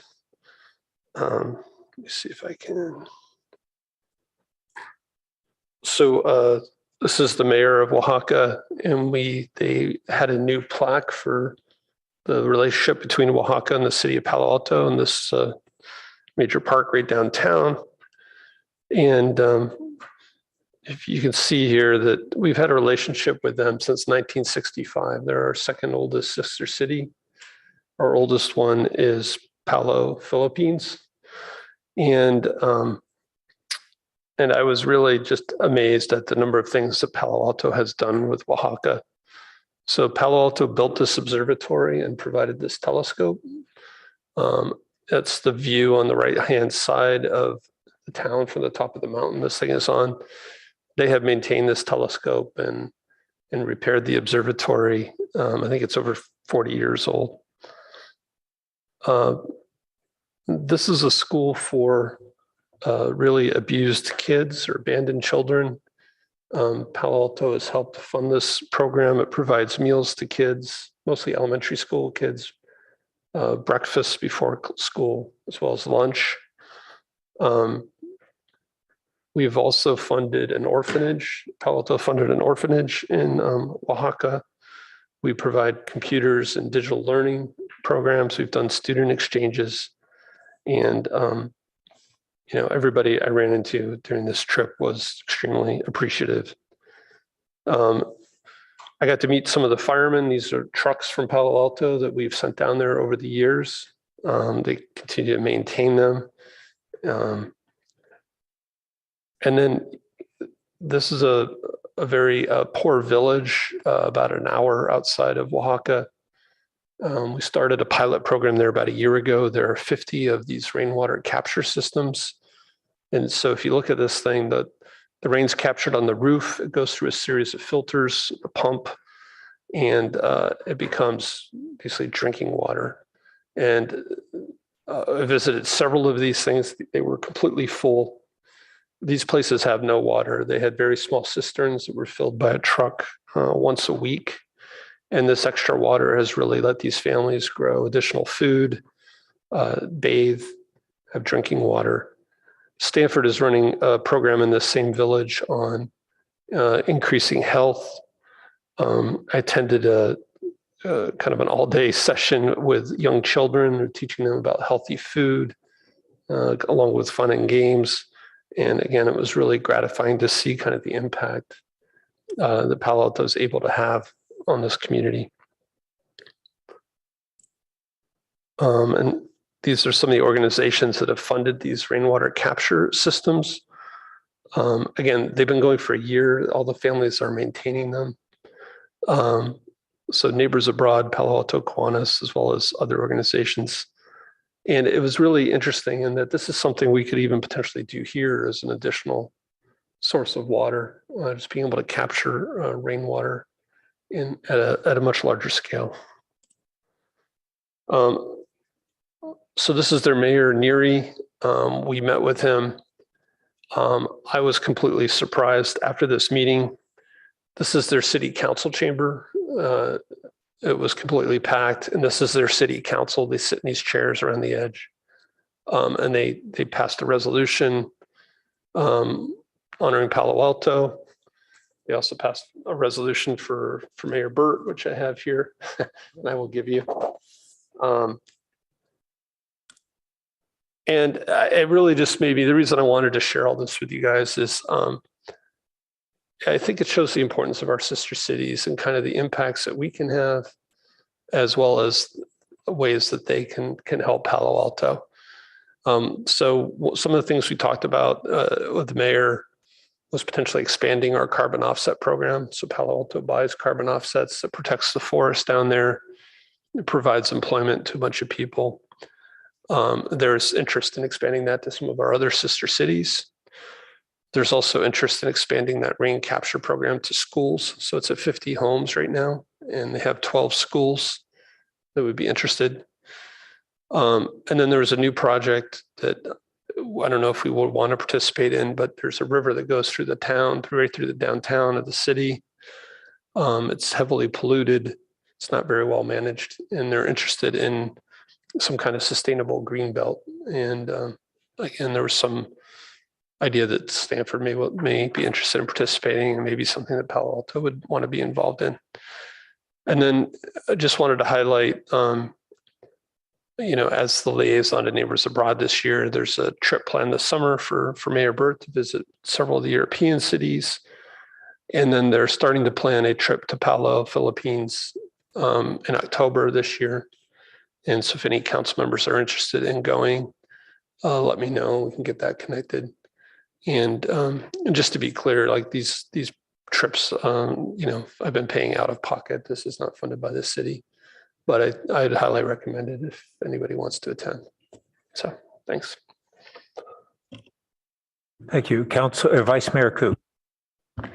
On last week, Monday, April 25th, and during the tax measure agenda item, I made a comment that about a local newspaper, and I offered to, and I was contacted by Mr. Price of the Palo Alto Daily Post, and he wanted to set some things straight, and I offered to set the record straight that he wrote a column. It was not an editorial, and that he was giving constructive criticism about the tax, and he was not mentioning that he was against the tax, but just giving constructive criticism.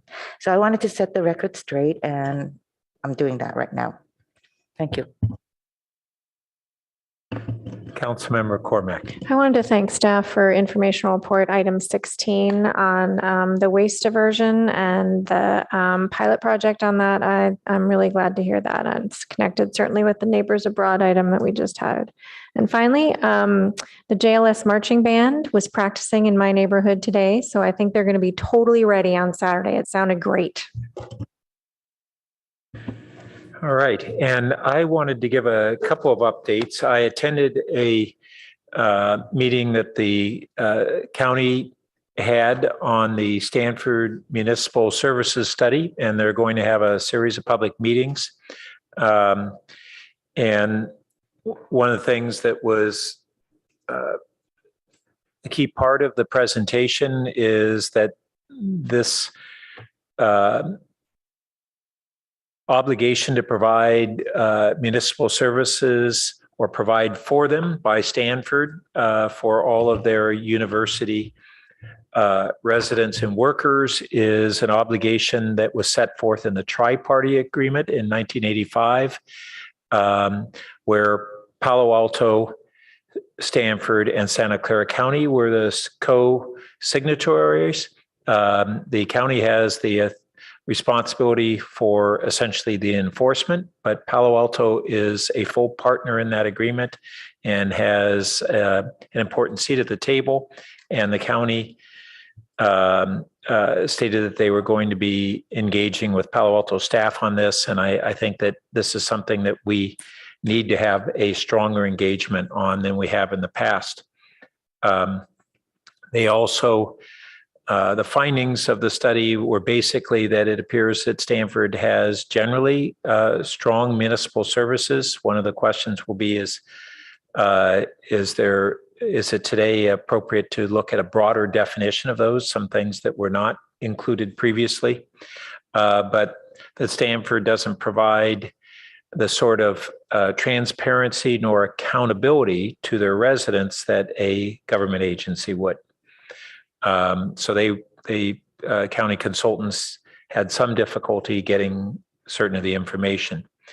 And then the other thing I just want to make sure everybody knows is that next week is the League of Cities is having their Sacramento conference. They've merged what was the Sacramento Lobbying Day with kind of a mid-year conference, and that's Wednesday through Friday next week in Sacramento. And as we discussed earlier tonight under the budget, really having our voice heard on both funding issues as well as policy issues is really important and an opportunity. So I'm hoping others will be able to participate in those meetings. And I see we have no other comments, so that the meeting is adjourned. Thank you.